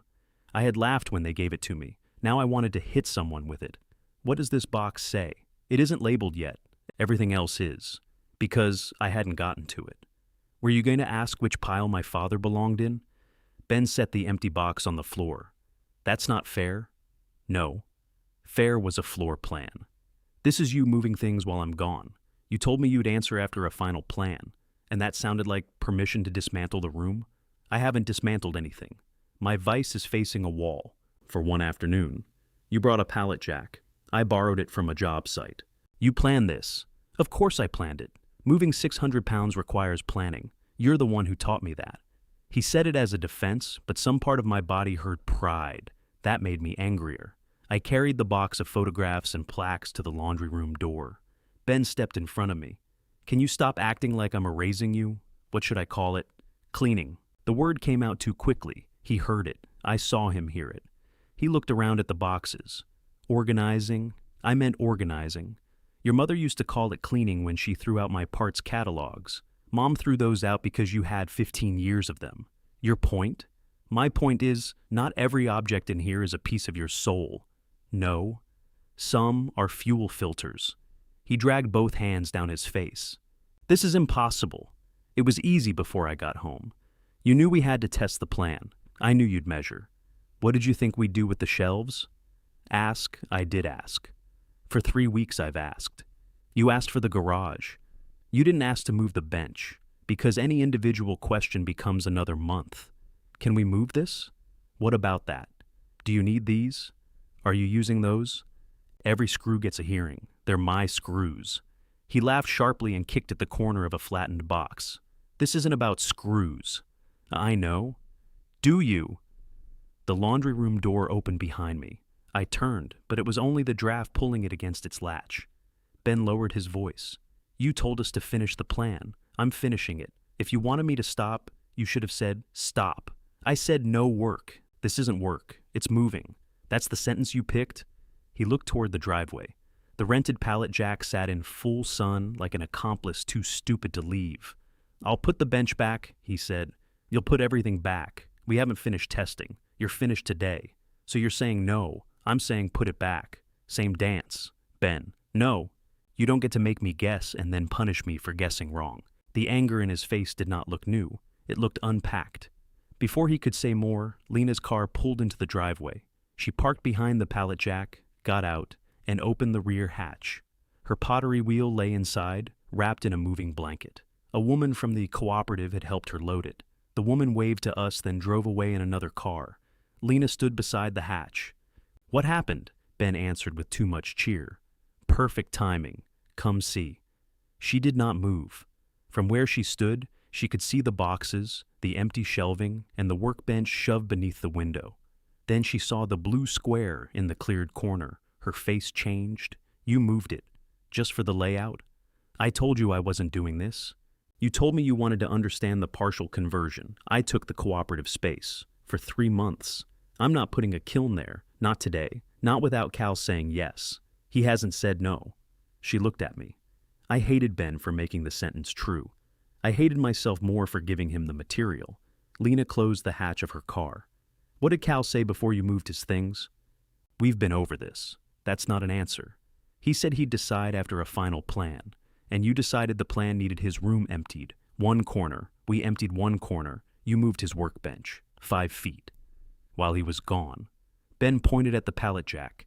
It's not permanent. That phrase is getting tired in this family. He flinched. She walked into the garage and stopped at the box labeled discard. The top flaps were open. Inside were rusted brackets, 2 cracked plastic cases, a bundle of old extension cords, and the wooden handle from a hammer whose head had disappeared years ago. She looked at me. Did you choose these? No, Ben said. It's a first pass. Lena picked up the broken hammer handle. Whose first pass? Mine. Most of it is obvious. To you, it's a broken stick. It belonged to my father, I said. Ben stared at me. Did it? No. But you didn't know. Lena closed her eyes. Ben pointed at me. That's exactly what I mean. He sets traps. It wasn't a trap until you put it in the trash. You just admitted it means nothing. It means I decide. About every broken stick. Yes. The word cracked through the garage. Ben looked almost relieved to have finally gotten one. Lena placed the handle back in the box, then moved the whole box away from the trash can. I'm sorry, she told me. You didn't do it? My name is taped to the floor. She pulled the blue square up with both hands. It tore halfway around the corner. Ben watched her. Can we stop destroying the plan every time somebody gets emotional? She straightened with tape wrapped around her fingers. This is not the plan. This is Cal's garage after you got impatient. I'm trying to make a decision possible. No, you're making the decision look inevitable. He stared at her. The sentence had reached him. Not persuaded him, but reached. I put the box of photographs on top of the freezer. Get the pallet jack. Ben turned to me. Now? You said you'd put it back? He looked at the workbench, then at his shirt. I need to change. Wood doesn't care. Lena stepped toward the pallet jack. No, I told her. You'll ruin your back, and Ben won't. He'll complain enough to protect it. Ben muttered something and rolled the pallet jack in. Moving the workbench required more care than moving it the first time had apparently received. We raised one end just enough to slide 2 short lengths of pipe beneath the base, then used the jack to take the weight while we guided it away from the wall. Ben knew what he was doing. That was another part I could not dismiss. He placed wood blocks beneath the jack's steel wheels to prevent chipping the concrete. He checked the maple top before every shift. When the base caught, he did not force it. Left side first, I said. I know. Then move it. I'm waiting for you. I'm ready. You're pulling against me, because you're pushing too soon. Lena stood near the freezer, holding the photographs. Should I leave? She asked. Yes, we said together. Neither of us meant it. We got the bench 3 feet from its original place before one of the pipes rolled free and struck the concrete with a clang. Ben jumped back. Your foot! I'm fine. Show me. I said I'm fine. He lifted his shoe anyway. The toe was untouched. For half a second I saw him at 19 again, holding a hot exhaust bracket after I had warned him. I had grabbed his wrist and pushed his hand under cold water while he insisted the burn wasn't bad. He had wanted me worried then. Now he seemed offended by it. We reset the pipe. When the bench finally reached the back wall, we lowered it onto the shims and checked the top. The black crescent from Ben's hot bracket sat near the vise, exactly where it belonged. He rubbed it with his thumb. I thought this happened when I was 16, he said. 19. You remember the dumbest things? I remember you blaming the glove. The glove had a hole. You weren't wearing a glove. He looked at me. Then he laughed once. It escaped before either of us could stop it. I laughed too. The sound made Lena smile, which made Ben notice her, which ended the moment. He stepped away from the bench. So what now? I looked at the boxes, the half-empty shelves, and the blue residue on the floor. Now we finish. His eyebrows lifted. A real final walkthrough, I said. Not a rendering, not boxes marked with words that hide the answer. Every object gets an actual destination. If the motorcycle goes to storage, give me the address and the monthly cost. If the Thursday group moves, say where. If the freezer goes downstairs, show me how. If you're living here through construction, put an end date on it. Ben glanced at Lena. And we all say what we believe the plan is, I continued, out loud, in this room. When? He asked. Saturday. That's 4 days. You built a studio in 19. His jaw tightened, but he nodded. Lena unwound the blue tape from her hand. Do you want me there? Especially you. She looked uncertain. I understood why. Ben thought the walkthrough was the final step before approval. Lena suspected it might be an execution. I had not decided which truth I was prepared to say. That night, they carried the boxes into the dining room and worked over the list until after midnight. I sat alone at the maple bench. One photograph remained in front of me. Ben, at 19 on the motorcycle, smiling into a future where neither of us had yet learned how expensive silence could become. Behind him, barely visible, was the old kitchen clock. It showed 10 minutes past 7. Dinner had probably been waiting. I put the photograph back in its box and carried the box inside. The dining room table had disappeared beneath paper. Ben sat at one end with his laptop. Lena sat at the other with her notebook and a cup of tea that had gone cold. Between them lay Rick's estimates, storage brochures, the apartment restoration emails, and 3 versions of the floor plan. Ben looked up.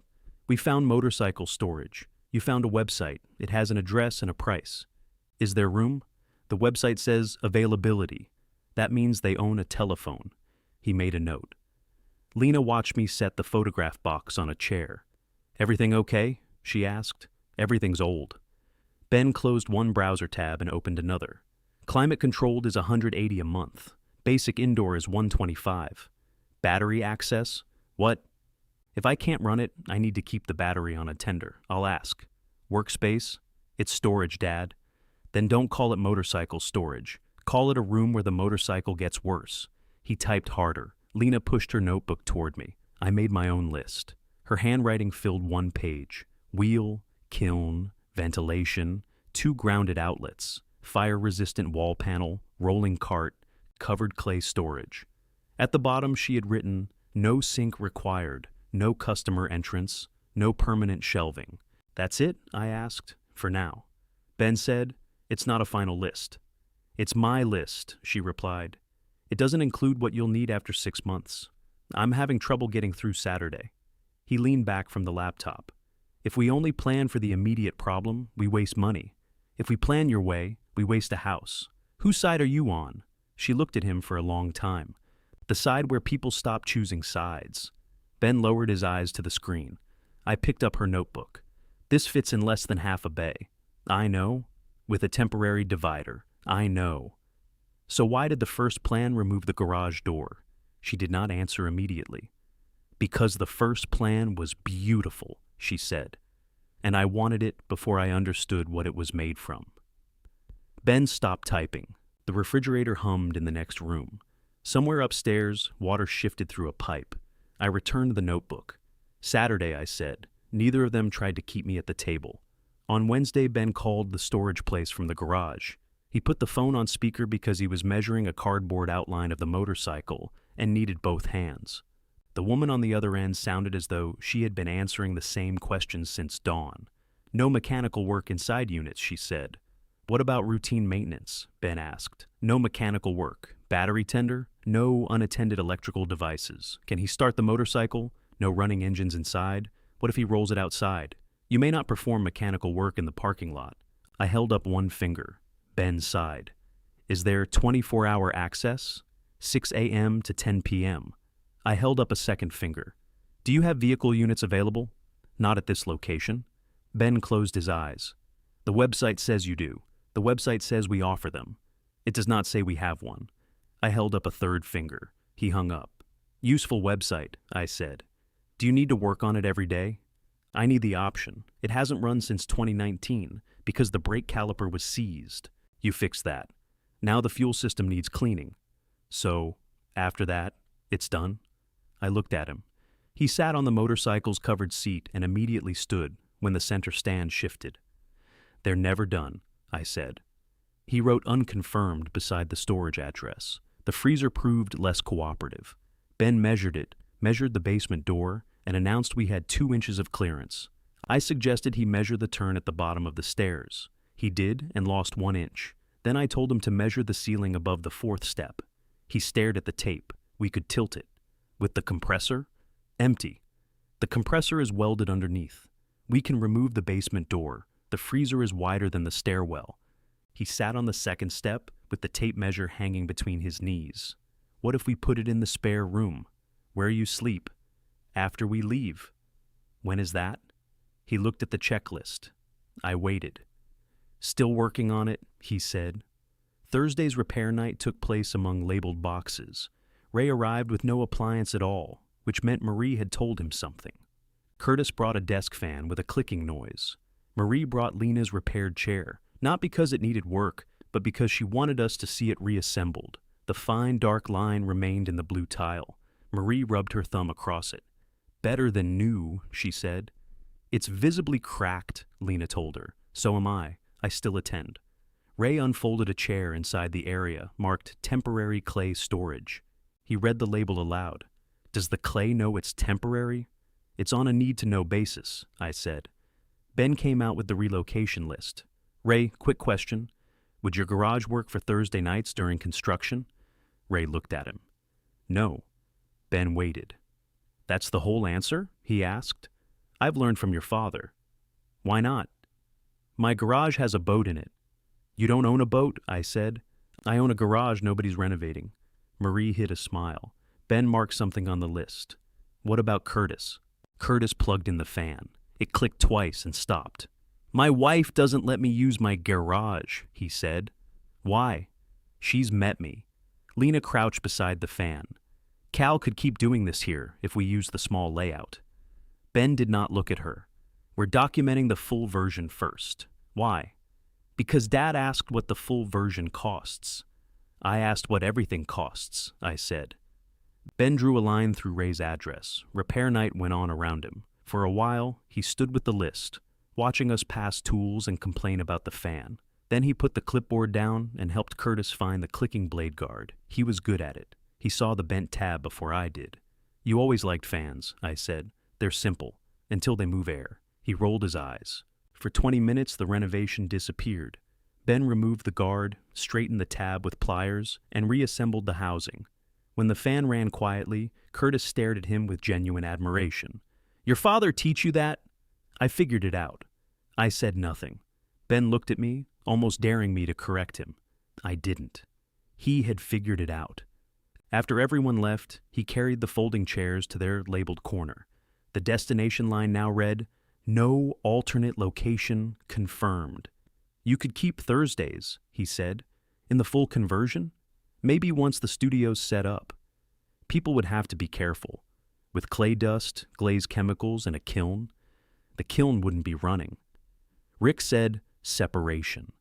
We can design separation.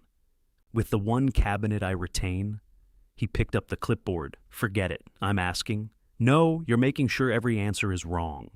I went inside. On Friday morning, Elise called. I heard there was unauthorized furniture migration. Lena, Ben. He told you? He said you overreacted to a temporary layout test. That sounds like him? Did he actually move Grandpa's bench? Yes. She was silent. What? I asked. Nothing. I'm adjusting my percentage. Of what? How much he's wrong. That implies a starting number. He's still my brother. He can be your brother at 100%. She laughed, then became serious. Are you really making them do a walkthrough? Yes. Have you decided? I looked through the kitchen window at the raised bed beside the garage. The basil had begun coming back without consulting anyone. Yes.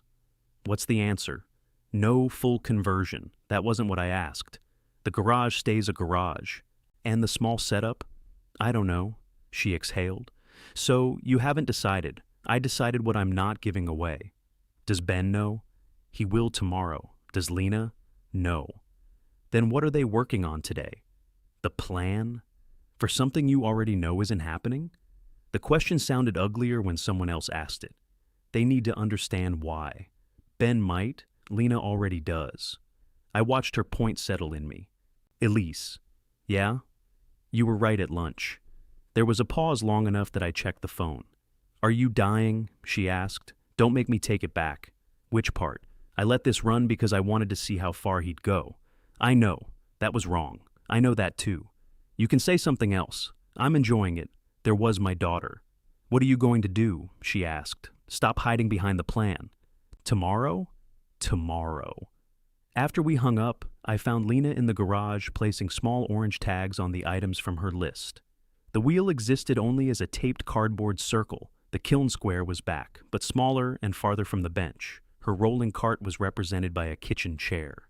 You don't need to keep doing this, I said. She pressed a tag onto the wall where the vent would go. Ben says we agreed to finish. I mean, for me. She faced me. I owe you an apology. For what? For letting you think this was more likely than it was. Her expression did not change. I suspected. That doesn't make it fair. No, I wanted Ben to have to account for everything he was taking. I made you account for everything you wanted. She rubbed the edge of the orange tag. I did want it, she said.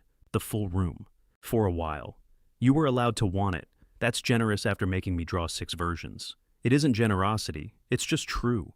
She looked toward the laundry room door. Ben thinks if he makes the plan perfect, you'll say yes. I know. Have you told him you won't? No. Why? Because I'm still a coward in efficient ways. That surprised a laugh out of her, though her eyes watered. She pressed the orange tag flat. I don't want him humiliated, she said. Neither do I. He'll feel humiliated anyway. I know. You say that like you've been married to him. I helped build the prototype. Saturday morning, the garage looked like a room preparing to testify. Ben had arranged the boxes in rows. Each bore a destination, a cost, and a time frame. The motorcycle outline pointed to a storage facility 27 miles away. that allowed outdoor maintenance in a designated area. The freezer was marked Sell. The Thursday chairs were marked Retain, Shared, Use Pending. The workbench stayed, but a typed schedule lay on top of it. 3 floor plans had been taped to the wall: minimum, partial, full. Lena's orange tags marked only what she truly needed. Ben wore the blue button-down again. Lena wore jeans and the old Transit Depot sweatshirt. I wore the shirt I always wore on Saturdays. At 10, Ben closed the garage door. The clean daylight from the side window made the overhead bulbs unnecessary. His glass doors existed only on paper. He handed me a binder, 23 pages. I set it on the workbench without opening it. "You wanted complete," he said. "I wanted honest. It's both." Lena stood inside the small orange square assigned to her wheel. Ben moved to the first floor plan. So, the full conversion preserves Dad's primary workbench and 1 complete tool station. It gives Lena a professional production area, dedicated kiln ventilation, customer access. "Stop," I said. His hand froze against the paper. Before we discussed walls, prices, or storage, there was one question the binder could not answer. I looked at Lena. "What did Ben tell you I had offered?" Lena did not look at Ben. "He said you were tired of maintaining the garage, that you talked about clearing it out and wanted more people around the house." Ben lifted a hand. "That's not exactly," I asked her, I said. "You're asking a loaded question. All the more reason to let her answer." Lena folded her arms over the transit sweatshirt. "He said you thought my work would be good for the house.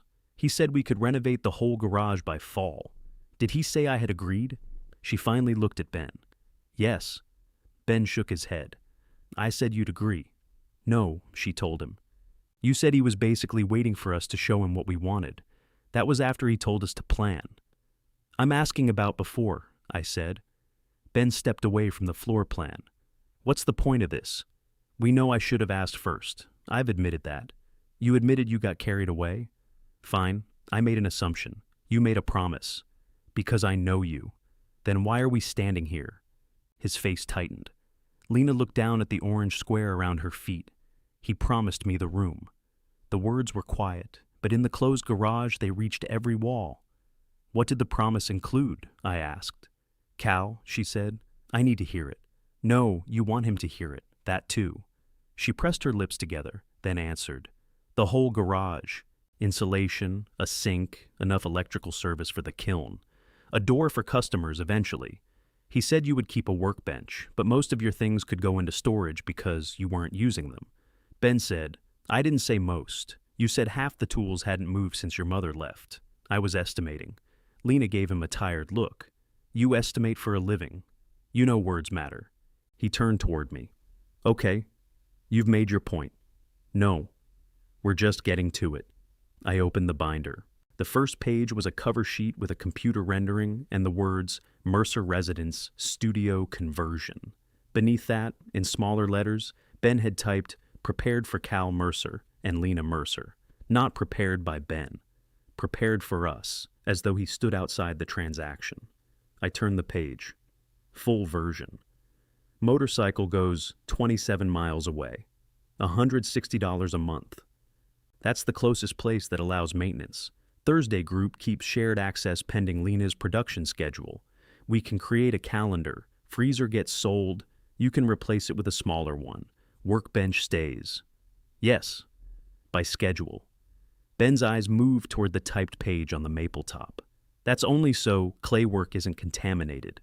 Then it isn't my workbench. It is still physically yours. That's comforting. I turned another page. Construction takes 10 to 14 weeks now. Rick adjusted after the electrical subcontractor looked at the load. During those weeks, no garage use. That's how construction works. After construction, you and Lena remain in the spare room until you find permanent housing. We put a 6-month limit, 6 months after completion. Yes. So 7 to 9 months from today. Maximum. You told me 6 weeks when you came through the door. The apartment situation changed. The apartment is supposed to be repaired next month. Ben glanced at Lena. She said, "They offered to move us into another unit." I looked at him.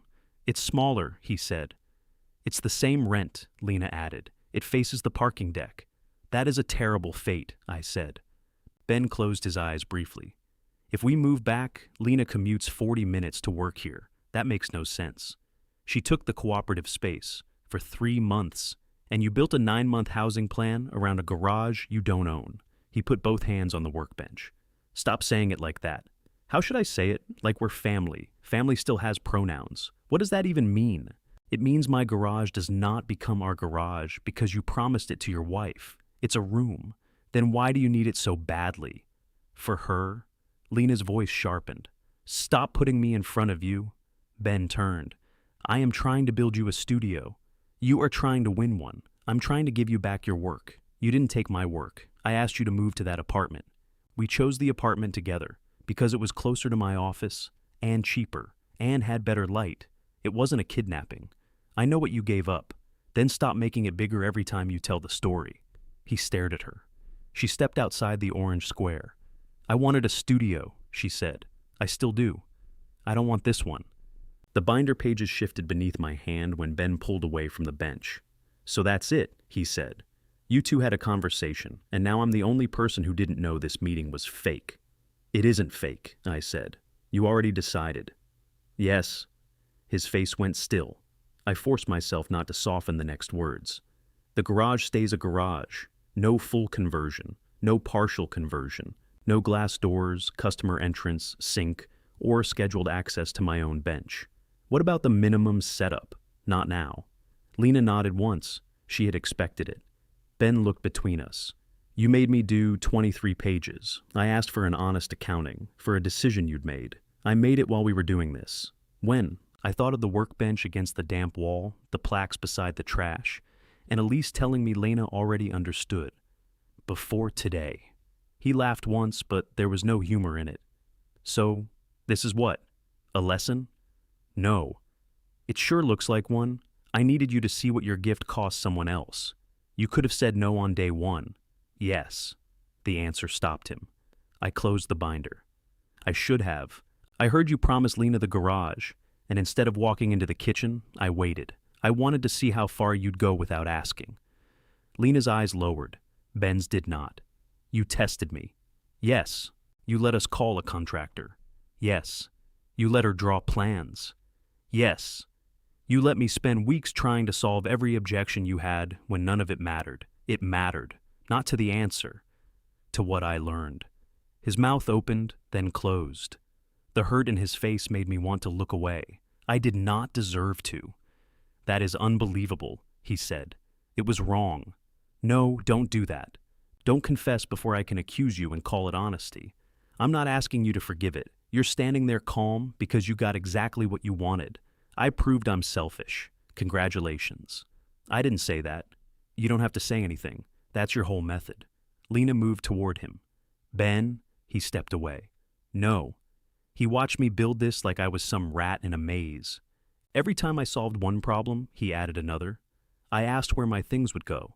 You knew there was no acceptable answer. There wasn't an acceptable answer to taking the whole garage. Then say no. His shout struck the closed door and came back at us. I did, I said. After making me beg for it, you never begged. You announced. Because asking you for anything takes 6 weeks and an engineering study. You gave away something that wasn't yours. Because you never give anything until people stop needing it. That landed between us with the weight of an object neither of us could move. Ben's chest rose and fell. I could have argued. I had given him money when his car failed. I had opened my house. I had spent weekends helping with moves, repairs, and all the practical emergencies in which a father could be useful without becoming exposed. Instead, I said, sometimes that's true. He blinked. I make people prove they need something, I continued. Then I decide whether the need is reasonable. I did that to you growing up. I did it to your mother. I'm doing some of it now. Some? The garage is still mine. He looked toward the bench. You always choose this room. There it was. Not the renovation, not Lena's work, not the cost. The room. I remember dinner waiting, he said. Mom would send Elise out here. She'd come back alone. You'd say 5 minutes, and 40 minutes later, we'd hear the garage door close. I remember. No, you remember the motorcycle. You remember the year, the seized piston, the glove I wasn't wearing. Do you remember what we talked about at dinner? No. Exactly. I don't remember because I wasn't there. His expression changed, but the anger held. You had patience for anything with parts, he said. You could spend 3 hours figuring out why a fan clicked. If one of us was upset, you got quiet until Mom handled it. I know. Stop saying that. What do you want me to say? I don't know. Something that costs you. I gripped the edge of the binder. The garage did come first sometimes, I said. More times than it should have. I hid out here because broken machines made sense to me and angry people didn't. You paid for that. So did Elise. So did your mother. His eyes shone, and he hated me for seeing it. But giving you the room now won't change where I was then, I said. It will only teach both of us that you can take from me whenever you find an old failure to charge it against. He turned his face away. I continued, because stopping had done enough damage in my life. I love you. I failed you in ways that were quiet enough for me to deny. Both things are true. The garage is still not yours to promise. Lena sat on one of the folding chairs. Ben looked at the 3 floor plans on the wall. I was trying to do something good, he said. I believe you. No, you believe I was showing off. I believe you wanted Lena happy. I also believe you wanted to be the man who made her happy, and you stopped caring who supplied the materials. He flinched. Lena spoke without looking up. That's what I've been trying to tell you. Ben faced her. You think I don't care what you want? I think you care so much about fixing it that you don't hear when I tell you the fix hurts. He looked cornered, though neither of us had moved toward him. I opened the garage door. Daylight slid beneath it, widening across the boxes and orange tags. The ordinary sounds of Saturday entered, the neighbor's mower, a truck on the next street, a dog barking behind a fence. This meeting is over, I said. Ben stared out at the driveway. Anything else? Yes. He laughed bitterly. Of course. The apartment repairs are not keeping you here anymore. You have another unit available. If you don't want it, find something else. I need a move-out date within 30 days. Lena looked up. Ben went pale. You're throwing us out. I'm ending a temporary arrangement before it becomes another thing none of us says out loud. You could have done that without the speech. I could have done most of this better. He pulled the full conversion plan from the wall. One piece of tape remained attached, fluttering from the corner. Keep your garage. He walked down the driveway and kept going. Lena did not follow immediately. She sat with her hands clasped between her knees, looking at the open door.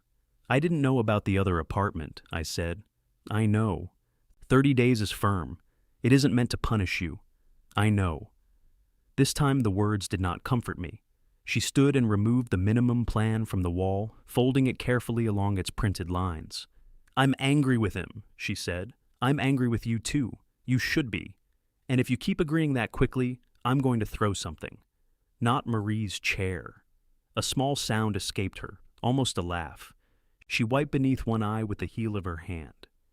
Do you think he'll come back? Yes. How do you know? His car's here. She looked toward the driveway. Ben's sedan sat behind hers, perfectly centered, blocking nobody. On the workbench, the typed schedule assigned me Tuesdays, Thursdays after 6, and alternating Sundays. I tore it in half. Then I opened the drawer where schedules belonged and put both pieces inside, because even at my angriest, I was not yet ready to throw away anything my son had made. The front door opened 40 minutes later. Ben came through the laundry room instead of the kitchen. His shirt was dark beneath the arms, and the soles of his shoes had collected pale dust from the shoulder of the main road.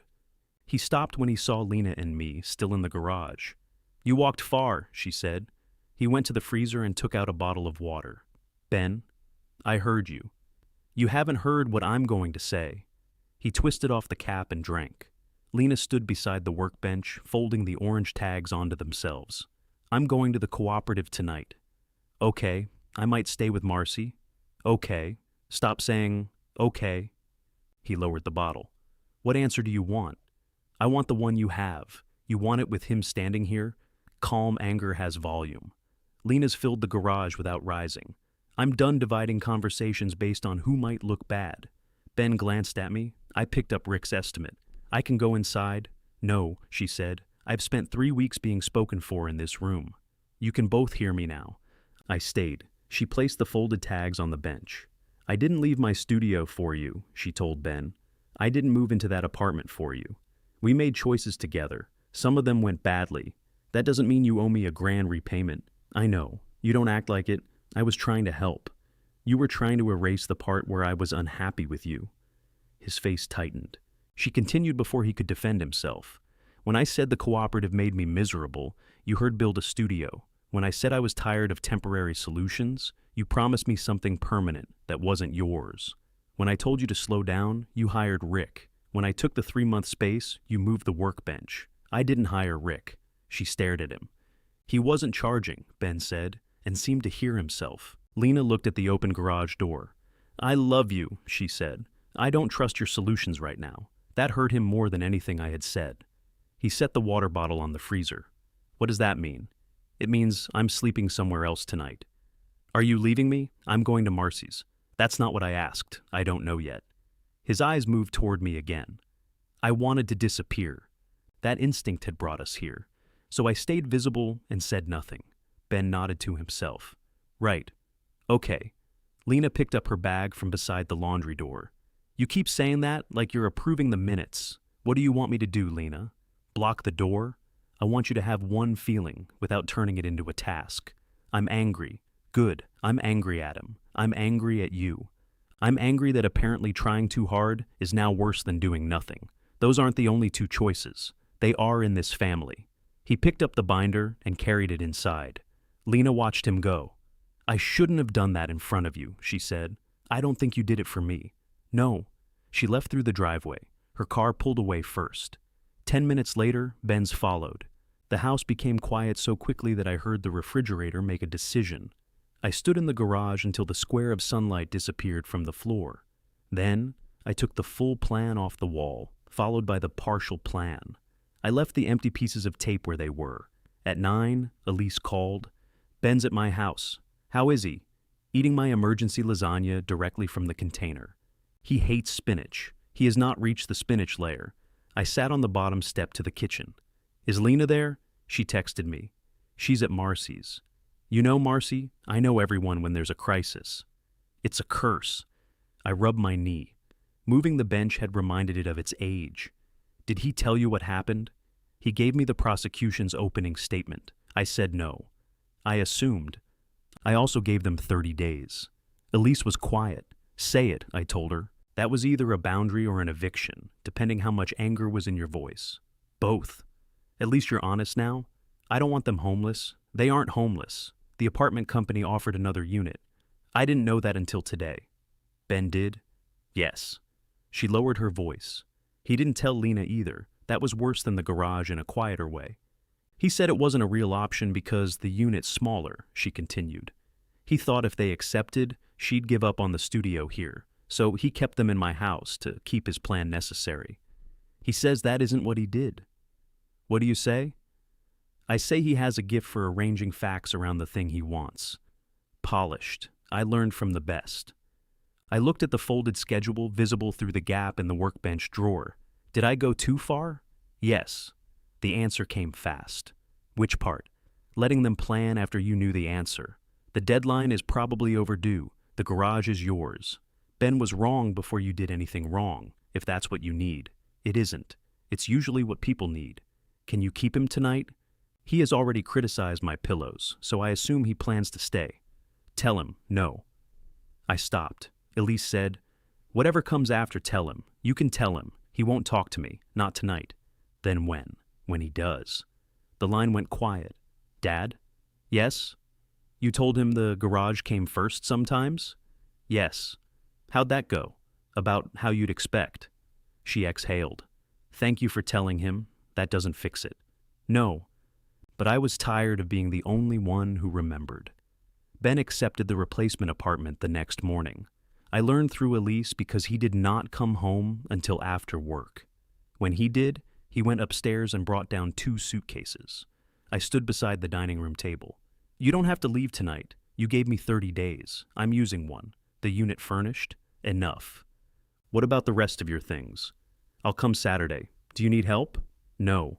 He carried the suitcases to the front door. "Ben," his hand tightened around the handles. "I'm sorry I turned the plan into a test." He kept his back to me. "I'm not sorry I said no. I'm sorry I let you and Lena keep working after I knew. He looked over his shoulder. You think that's the part I'm angry about? No. Good. What's the part?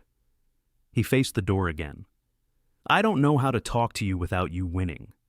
The words were not shouted. That made them harder to answer. This doesn't feel like winning. That's another one of your lines. He left. Saturday arrived with rain. Elise came in her hatchback. Ben came in a rented van. They carried boxes from the spare room without asking me to help, so I stayed in the kitchen and made coffee nobody drank. Lena returned near noon. She looked tired but steadier.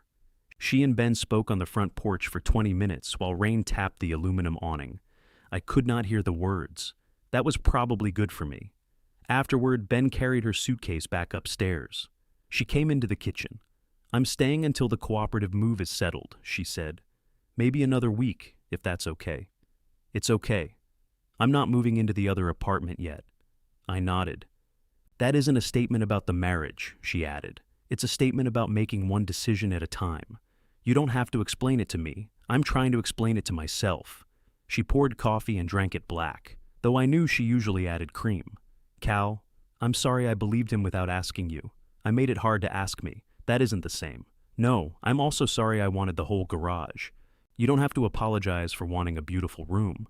I started choosing cabinet colors before I asked where your tools would go, and I watched you do it because I wanted somebody else to notice what he was doing. She put down the mug. We were all very creative. That's a generous word. Over the next week, Lena moved her wheel, tools, and clay to the cooperative. I helped her build simple shelf dividers from plywood scraps. She insisted on paying for the hinges. I let her, which may have been the least complicated favor I performed all month. At night, the spare room remained closed. Ben did not visit. He texted Lena, he called Elise. Once, he sent me a message asking whether he had left his gray jacket in the hall closet. I found it and replied yes. He said he would get it later. Thursday repair night felt different. Ray did not mention the renovation for almost an hour, which required visible effort. Marie brought pound cake. Curtis brought a vacuum cleaner that screamed when switched on. The labeled boxes remained stacked against the wall because I had not yet found the energy to restore everything. Ray looked at them. You moving? No. Good. That all? That's all. 5 minutes later, he said, Your son coming tonight? No. Good. Marie hit him with a paper plate. Lena moved out the following Saturday, not into Ben's apartment. She rented a furnished room from Marty for a month, close enough to the cooperative that she could walk. Ben arrived to help load her things. He spoke to me only when necessary. Is this box hers? Yes. Does the lamp go? She brought it. Okay. At the bottom of the stairs, he found the gray jacket folded over the banister. He put it on without looking at me. Lena hugged me in the driveway. Thank you for the shelf dividers, she said. They're strips of plywood. They're straight strips of plywood. High praise. She smiled, then became serious. I'll call. You don't owe me progress reports. I know. I might call anyway. Ben closed the van doors. For a moment, it looked like he might say something. Then he got into the passenger seat, and Lena drove away. The house returned to its old sounds. I put the tools back one drawer at a time. The service plaques went onto a shelf instead of into the box. I sorted the photographs and framed the one of Ben on the motorcycle, though I did not hang it. It sat face up on the maple bench. The first Thursday without Lena, Marie brought the repaired chair and sat in it all evening. The crack held. Weeks passed. Elise told me Ben and Lena were talking with a counselor. I did not ask for details. Lena sent a picture of 6 bowls lined up on her cooperative shelf. They're glazed dark blue and webbed with fine white lines. Ben sent nothing. The weather warmed. I opened the garage door more often. I replaced the old fluorescent fixtures with brighter LED panels, using the spacing from Lena's minimum plan. I sealed the damp block beneath the side window. I did not replace the window. One Tuesday evening, I was cleaning the Honda's fuel petcock when a shadow crossed the bench. Ben stood at the open garage door. He had not called first. For a second, neither of us spoke. Then he looked at the framed photograph beside my hand. You kept that one? Yes. He stepped into the garage, stopped, and seemed to notice the absence of blue tape. I need to ask you something, he said. The word ask landed carefully between us. I set down the wrench. All right. I need to build something for Lena. I waited. A wedging table, he said, for Clay. I know what one is? You do? I've spent 6 weeks in a pottery studio proposal. He nodded. Right. He stepped closer to the bench but did not touch it. The tables at the cooperative are too high for her. She ends up lifting her shoulders while she works. She mentioned it a couple times. Did she ask you to build one? His jaw shifted. I asked if she wanted one. What did she say? She said yes if I didn't turn it into a renovation. That sounds like Lena. I showed her the design. She picked the height and the top material. She knows I'm doing it. Good. I want to use the bench this weekend. And the table saw, if that's okay. There was no folder in his hand, no rendering behind him. He wore jeans and a faded gray t-shirt, not the blue button-down. I noticed these things because I did not trust myself to notice only the question. Saturday and Sunday? If it takes both. What lumber? Maple frame, plywood top, cement board under the canvas, lower shelf. Casters? She doesn't want it moving. Smart. I already bought the wood. There was a trace of challenge in that statement, as if he expected me to accuse him of beginning without permission. You can use the bench, I said. Put the tools back where you find them. Clean the sawdust before Thursday. That's it? That's the answer. He looked around the garage. I thought there'd be conditions. Those were conditions. I mean, more. Do you want more? No? Then stop shopping. He smiled despite himself. His eyes returned to the photograph. He picked it up carefully. I look ridiculous. You were 19. Same thing. You thought cutting the sleeves off a shirt improved it. It improved ventilation. You were ahead of Rick. He ran his thumb along the edge of the frame. Why didn't you hang it? Haven't decided where. He set it down exactly where it had been. I'll come Saturday around 8. 9. You're awake at 6. I didn't say I wouldn't be here. At 8:45 Saturday morning, a rented utility trailer backed into my driveway at an angle that suggested it had insulted Ben personally. He pulled forward, tried again, and ended with one wheel on the grass. I watched from the garage. You want guidance? I called. No, good, I have none. He unhitched the trailer where it sat. The lumber was better than I expected. Straight maple, properly dried, no obvious twist. He had also brought cabinet-grade plywood, cement board, canvas, bolts, glue, and enough sandpaper to refinish a bowling alley. You bought 3 grits you don't need, I said. I can return them. There's growth, then. He laid his printed design on the bench. It was 1 page. I picked it up. Where are the other 22? Funny. The table was simple. 4 sturdy legs, stretchers, a lower shelf for bags of clay, and a thick top covered in replaceable canvas. Lena's chosen height was written in red at the top. I handed the page back. What do you think? He asked. I think you should build it. You see any problem? Yes. Where? You haven't built it yet. He stared at me. I'm getting coffee, I said. For the first hour, I worked on the Honda while Ben measured lumber. He measured each leg separately, which I watched as long as I could stand. Set a stop block, I said. He looked up from the saw. I know. Then why are you drawing 4 lines? I'm checking. If you cut from separate marks, you'll get 4 different versions of the same table. He clamped a stop block to the saw fence. Thank you, he said with exaggerated patience. You're welcome. The first 3 legs came out square. The 4th slipped against the block and ended up 3/8 short. Ben placed them side by side. Don't, he said. I raised both hands. He measured again, hoping numbers might apologize. I can cut another. You can. He looked at the maple offcuts. None were long enough. The lumber yard closes at noon. It's 10:20. He picked up his keys. You could shorten the other 3, I said. He stopped. By 3/8? If the table being 3/8 lower destroys Lena's work, you should probably ask before proceeding. He looked at the red measurement on the plan. Then he took out his phone and called her. Hey, he said. Question. How committed are you to 34.5? I could hear her answer without making out the words. No, nothing's wrong. 1 leg is expressing individuality, more words. He looked at me. She says 34 and 1/8 is fine. He did not mention whose mistake it was. He also did not blame the stop block. We shortened the other legs. By lunch, the frame stood upside down on the bench. 1 joint refused to pull square. Ben loosened the clamp, shifted it, tightened it again, and made the error worse. You want help? I asked. I wanted to cooperate. Wood rarely responds to tone. He stepped back. What am I missing? I pointed to a thin ridge of dried glue on the shoulder of the joint. He scraped it clean and tried again. The frame settled square. Thanks, he said. We ate sandwiches in the driveway because glue covered most available surfaces. Ben sat on an overturned bucket. I used one of the folding chairs. A lawnmower started 3 houses down. He peeled the label from his water bottle in narrow strips. Lena's still at Marcy's, he said. I waited. We have dinner twice a week, counseling on Wednesdays. How's that? Expensive. Rick probably knows somebody. He laughed, then looked toward the street.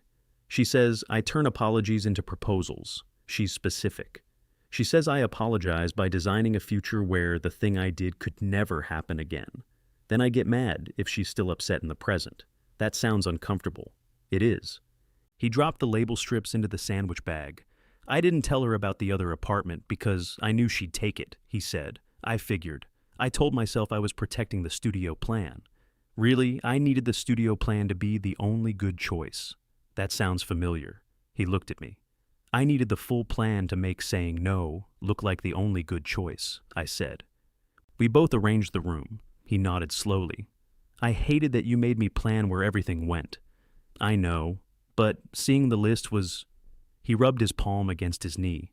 I didn't think about repair night, or the motorcycle getting worse in storage. I thought tools were tools. Some are. I thought if I left you one bench, I wasn't taking the garage.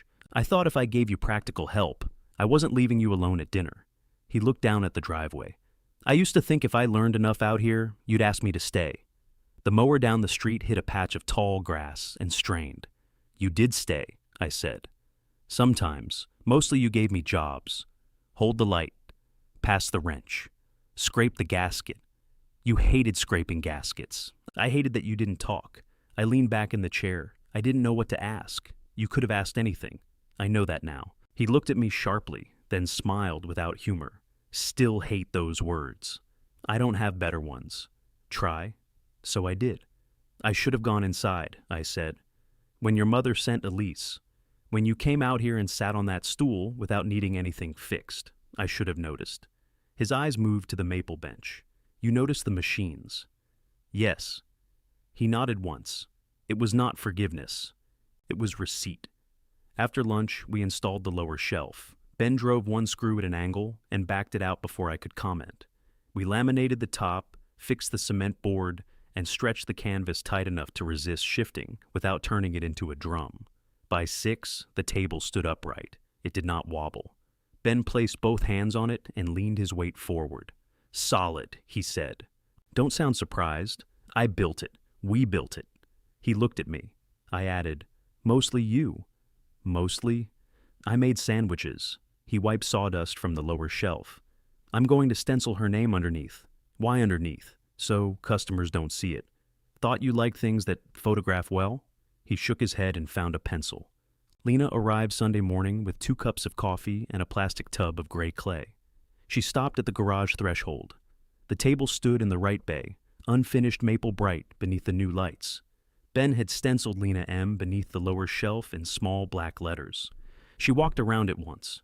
You made it shorter. One leg made a decision, Ben said. She looked at him. I cut it wrong, he admitted. We adjusted. We asked, I said. Ben gave me a look. Lena set down the coffee and placed the clay on the canvas top. She pressed both palms into it, shifted her weight, and began kneading. The table stayed firm. Her shoulders remained relaxed.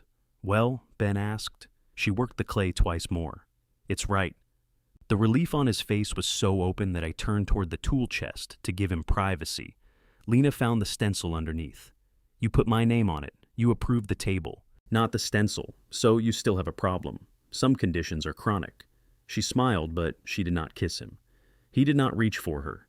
That restraint told me more than a dramatic reunion would have. We loaded the table onto the utility trailer. Ben wrapped the legs in moving blankets. I tied the front strap. He checked it without redoing it. Before they left, Lena stood beside the garage door. I made you something, she said. Another chair, smaller. She took a wrapped object from her car and handed it to me. Inside was a ceramic plaque, dark blue like Marie's repaired tile, with pale lettering pressed into the glaze. Ask first. I ran my thumb over the words. Subtle, I said. I considered a paragraph. Ben could have formatted it. He looked offended. I would have used bullet points. The plaque had 2 holes near the top and a length of black wire threaded through them. Where do you want it? I asked Lena. It's yours. I'm asking, she smiled, above the bench. Ben helped me mark the center. I drilled 2 small holes into the pegboard frame and hung the plaque where it caught the light from the new fixtures. It was not perfectly level, Ben noticed. He looked at me. I looked at him. Neither of us touched it. They drove the table to the cooperative. I returned the folding chairs to the right bay and swept the last maple shavings from the floor. The garage stayed mine. That did not mean it stayed unchanged. I added better task lighting over Lena's old corner. The steel cabinets remained against the wall, but I labeled the drawers so Ray would stop opening all of them. The motorcycle stayed beneath its canvas cover until I finally cleaned the fuel system and heard the engine turn over for the first time in years. Ben and Lena moved back into the replacement apartment together near the end of summer. She kept the cooperative space. Ben visited on Thursdays now and then, usually carrying something that was actually broken. One evening, he arrived with the old desk fan Curtis had repaired. It clicks again, he said from the driveway. Bring it in. He stopped beneath the open garage door and looked at the plaque above the maple bench. Can I use the small screwdriver set? I pointed toward the labeled drawer. He opened it, took what he needed, and closed it again. No announcement, no promise, no room changed hands. He sat beside me at the bench, and this time, when dinner got warm inside the house, I put down my wrench before anyone had to come looking.